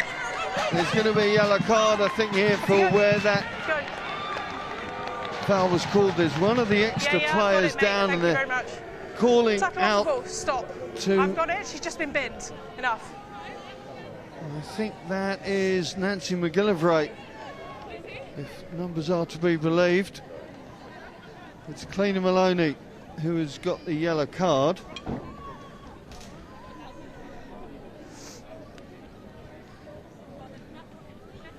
Just looking to see concern for the Hong Kong player McGillivray.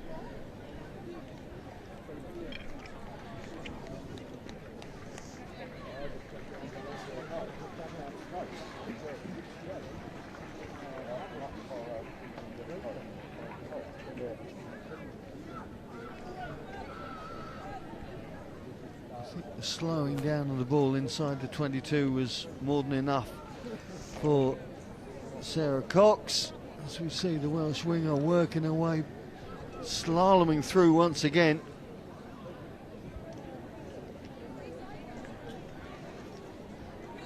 Almost looked a little bit of an innocuous collision potentially between the two Chiefs players at the back of the ruck there. She's holding her knee, so it doesn't always have to be a contact, unfortunately, for a knee to go. For them. She just tackled her. As we wait for this attention to Nancy McGillivray, I'm just going to ask you for your overall feel now as we move into the knockout stages. You've got Gloucester Hartpury against Bristol Bears at Kingsholm. You've got Exeter Chiefs against Saracens at Sandy Park. Who do you think will be at Kingsholm for the final? Oh gosh, it's interesting, isn't it? Well, you have to say all the momentum is with Exeter Chiefs. You know, they've performed fantastically well here. They'll feel confident playing Saris at home. So, do I see them beating Saris? You know, last year's final, when we saw Chiefs against Saris, Chiefs just went into themselves. It was as if they were playing New Zealand All Blacks. They paid them way too much respect. Now, whether that will be a monkey on their back or whether that will give them the fuel to cross over, the experience, yeah. So that's it. I'm hoping for Exeter Chiefs. It would just be good to see a different makeup in the final. So I'm hoping Exeter Chiefs get through that one, but equally, whoever plays better rugby, I'll be happy. So are we going to see a repeat of the contestants out here in the final, do you think? Yeah, I think so. I think this will be a real big wake-up call for Gloucester Hartpury. I think they'll be looking at themselves. What a brilliant position to know you've already got that home advantage. You're already through to the semi-final, but you've just been humbled. You've just been exposed a little bit. Not often do the teams at the very top level get that opportunity to have a real good look at themselves right before one of the most important games of the season. And who's your pocket money on to be lifting the trophy? Come on, get off the fence. It's far too much stoppage time for you. You're asking me all the questions here. Oh gosh, who would have put my money on? Gloucester Hartpury. Okay. You heard it here first. There's the first pundit to go on side of the particular fence. That's either 6 or 5. 6. Number 6. The sin bin substitution means that Tatosi is back on, and I think it's going to be Ebony Jeffries who's going to get an early finish to this one. Time is on. Ready to go again. Last play of this match. Crouch! The last chance maybe for Gloucester Hartpury to get a bonus point out of this. Set!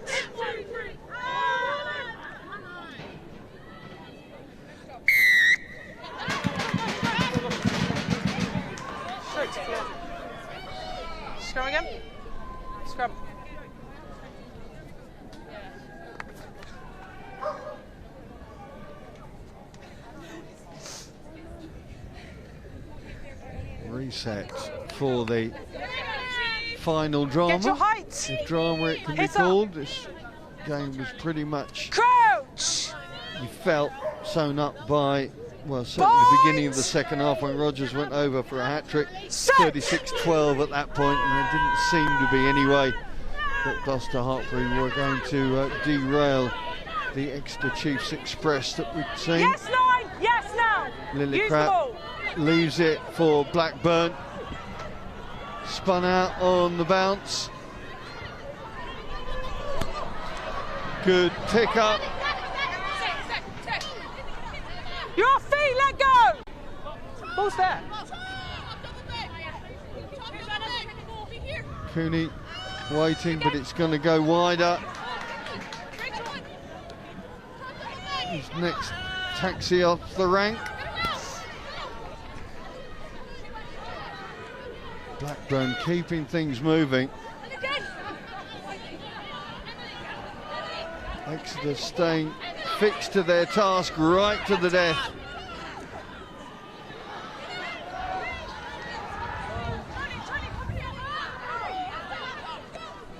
Bridger, a little show and go. Tackle!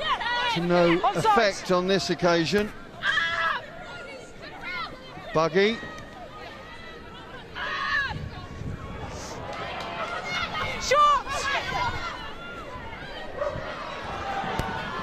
Oh, the handling just falls foul at the key moment.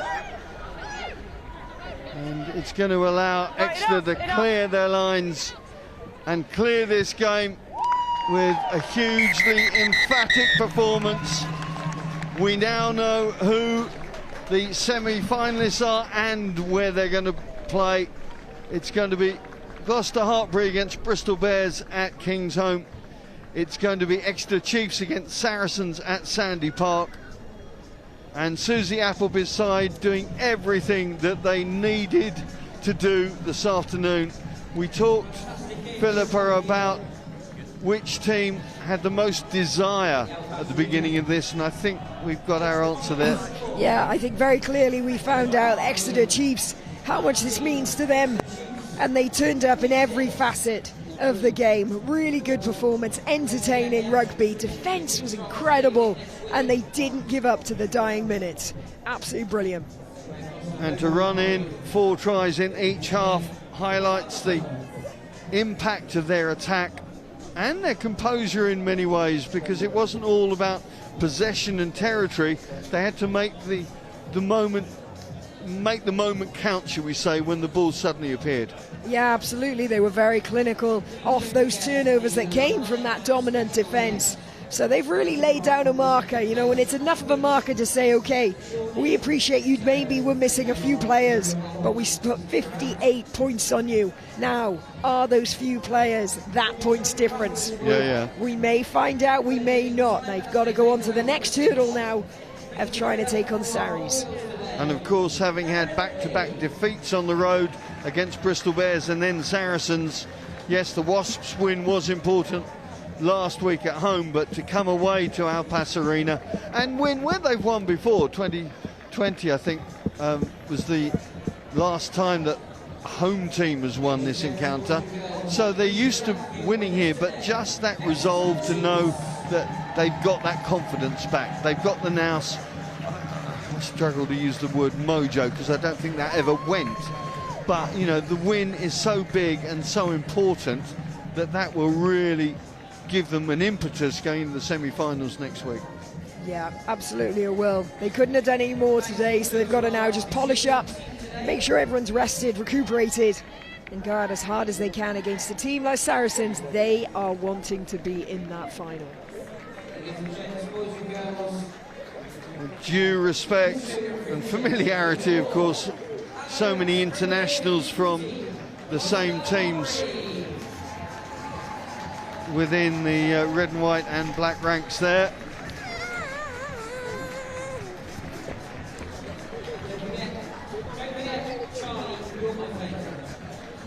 Here's the full-time scores then from the final round of the Allianz Premier 15s. Disappointing end for DMP Sharks, The emphatic result here. Saracens doing the business in the end at Franklin's Gardens.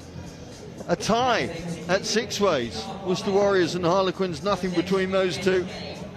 And then Bristol Bears coming back from behind at half-time to bid adieu to Wasps in this Premier 15. So those are the results from the final parts of the regular season. It means the table ultimately looks like this. Worcester Warriors, of course, got the extra 5 points from that disappointing abandoned match last week against Loughborough Lightning. But at the top, you can see it. Gloucester Hartpury 79, Exeter Chiefs 78, Saracens 75, and then Bristol Bears nabbing the fourth spot. No semi-final this time for Harlequins. They will look at a rebuild phase in their off-season now.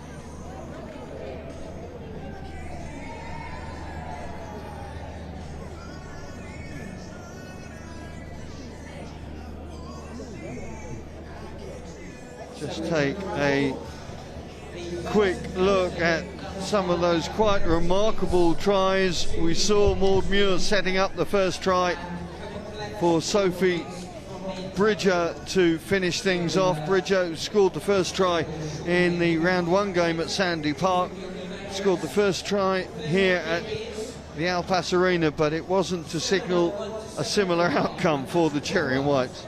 No, unfortunately not. Didn't think start so promising for them, but pretty much from that moment on, Exeter just exuberated their dominance in every facet of it. Hope Rogers there sneaking up in the outside edge. Then the loose pass that ended up in the midst of the Eagles skipper. There's the bouncing ball, and Kate Zachary pouncing from a distance with the soccer skills, as she would call it. Yeah, exactly. To stride away to put the Chiefs back in the front, and it was a lead that they would never relinquish. The try-scoring sensation that is Hope Rogers, if I'm allowed to use that strapline. Yeah, came back in more of a try-scoring fashion that we're used to seeing her, tight around the ruck, using her power. But then we saw a moment of brilliance from the Welsh ringer, Lisa Neumann, using that fend. Breakthrough here, still plenty of work to do. Really good chase back from the Exeter Chiefs. Look how many bodies there are. Nicola Friday working hard to get back, but not enough to bring down the powerhouse, Lisa Neumann. But the flow kept coming from the visitors. Didn't matter whether they had the wind behind them or in their faces in this game. And it's that lady again. So that was a beautiful run that way. Yeah, and that angle is perfect to see just how she swerved through the gaps that were in front of her.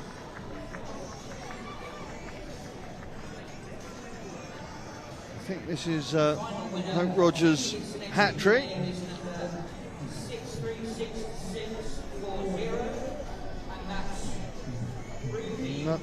This was the lovely offload. Bridger making that break. Ball behind the back to Cecilia Tuipulotu. It's just a shame we didn't say her name more. You know, she's so influential to the way that Hartpury play, but they just didn't have enough attacking ball to really bring her in.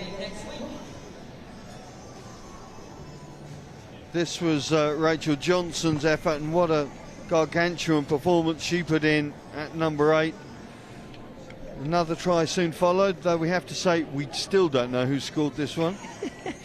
I'll be honest. It was the team try that followed. Yeah, potentially it was Hooker. She lined up at the back of the line-out maul. See there? Yeah, I think it is. I think it is Tutosi. Yeah, I think so, actually. She's the last person to give the ball away. Yeah. Right. Got there in the end. That's that mystery solved. There was no doubting who's going to score this one. Brooke Bradley with the 8th score 11 tries, but the Exeter Chiefs totally dominant in this one. 58-19 the final score. Let's get over to the Allianz player of the match, who is talking to Claire Thomas. Claire. She is indeed out in the glorious West Country sunshine with a home semi-final sewn up, 8 tries put on the boards, and not only that, but over the league leaders in their own backyard. Job well done today, Liv. Yeah, job really well done. We came out here to try and get that home semi in. We really wanted it. I think we put on good performance today and, you know, executed well, and yeah, it's a performance we can be proud of leading into the semis. If there was one thing you're proudest of and that will have pleased Susie Appleby the most today, what would you say it was? I think it was just our ability to play through layers and patience. We've been practicing that all week, and last few weeks we haven't got that quite right. So I think today we executed a few plays and did what we wanted to do on attack, and then equally on defence we were just as tough. But yeah, always room to grow going forward into the semis. Your coach is a big believer in winning being a habit and momentum being essential. How confident would you say this team are right now, and how easy will it be to translate that into Sunday next week? Yeah, no, exactly. Winning is definitely a habit, and I think we have made a habit of that this season, and then obviously a couple of losses, but it's good to get back to winning ways, and I think, you know, that's important going forward for us. And hopefully, yeah, we're going into the semi with a lot of confidence, especially playing at home and at Sandy Park. Well, this brings to a close your first regular season in the Premier 15. So if you file a report card letting us know how you feel it's been, what would you say? What have your impressions been this year? Oh, I've absolutely loved it. It's exceeded all my expectations. You know, this team's amazing, Chiefs, I love it, and just the whole comp, it's great. It's been great for my rugby. I think, you know, it's improved me as a player, and just the life experience it's given me, I can't complain. That's so lovely to hear. And just finally, the travelling support today really made themselves heard. Half of them beat me here this morning. They got here so early. You must be thrilled to know that you'll have that and then some next week. What difference will they make? Oh, the support's absolutely unreal. Like, you know, when we play away from home, it still feels like a home game, and I think going into next week, they're going to be so important. They're like our 16th player, and, you know, I think teams fear coming to Sandy Park because of that crowd, so can't wait to have them out there again. Well, plenty of them will be there to see you, especially if you play like you did there today, so well done and congratulations. You're our Allianz Premier 15's player of the match. Cool, thank you.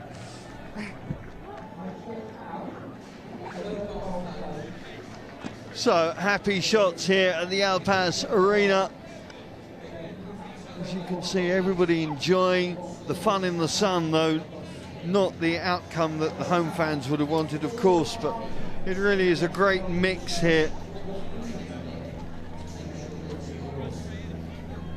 Making sure all the pictures are taken, everybody's face is in there. Let's just take a look at some of those stats. Well, penalties is definitely not correct there, but it gives you an idea that Gloucester Hartpury did have plenty of possession, but Exeter Chiefs were able to lasso any home attacks really and force the errors and make the most of the possession that they had, and it was a significant performance from Susie Appleby's side. It will give them plenty of confidence now going into next weekend, no question about that.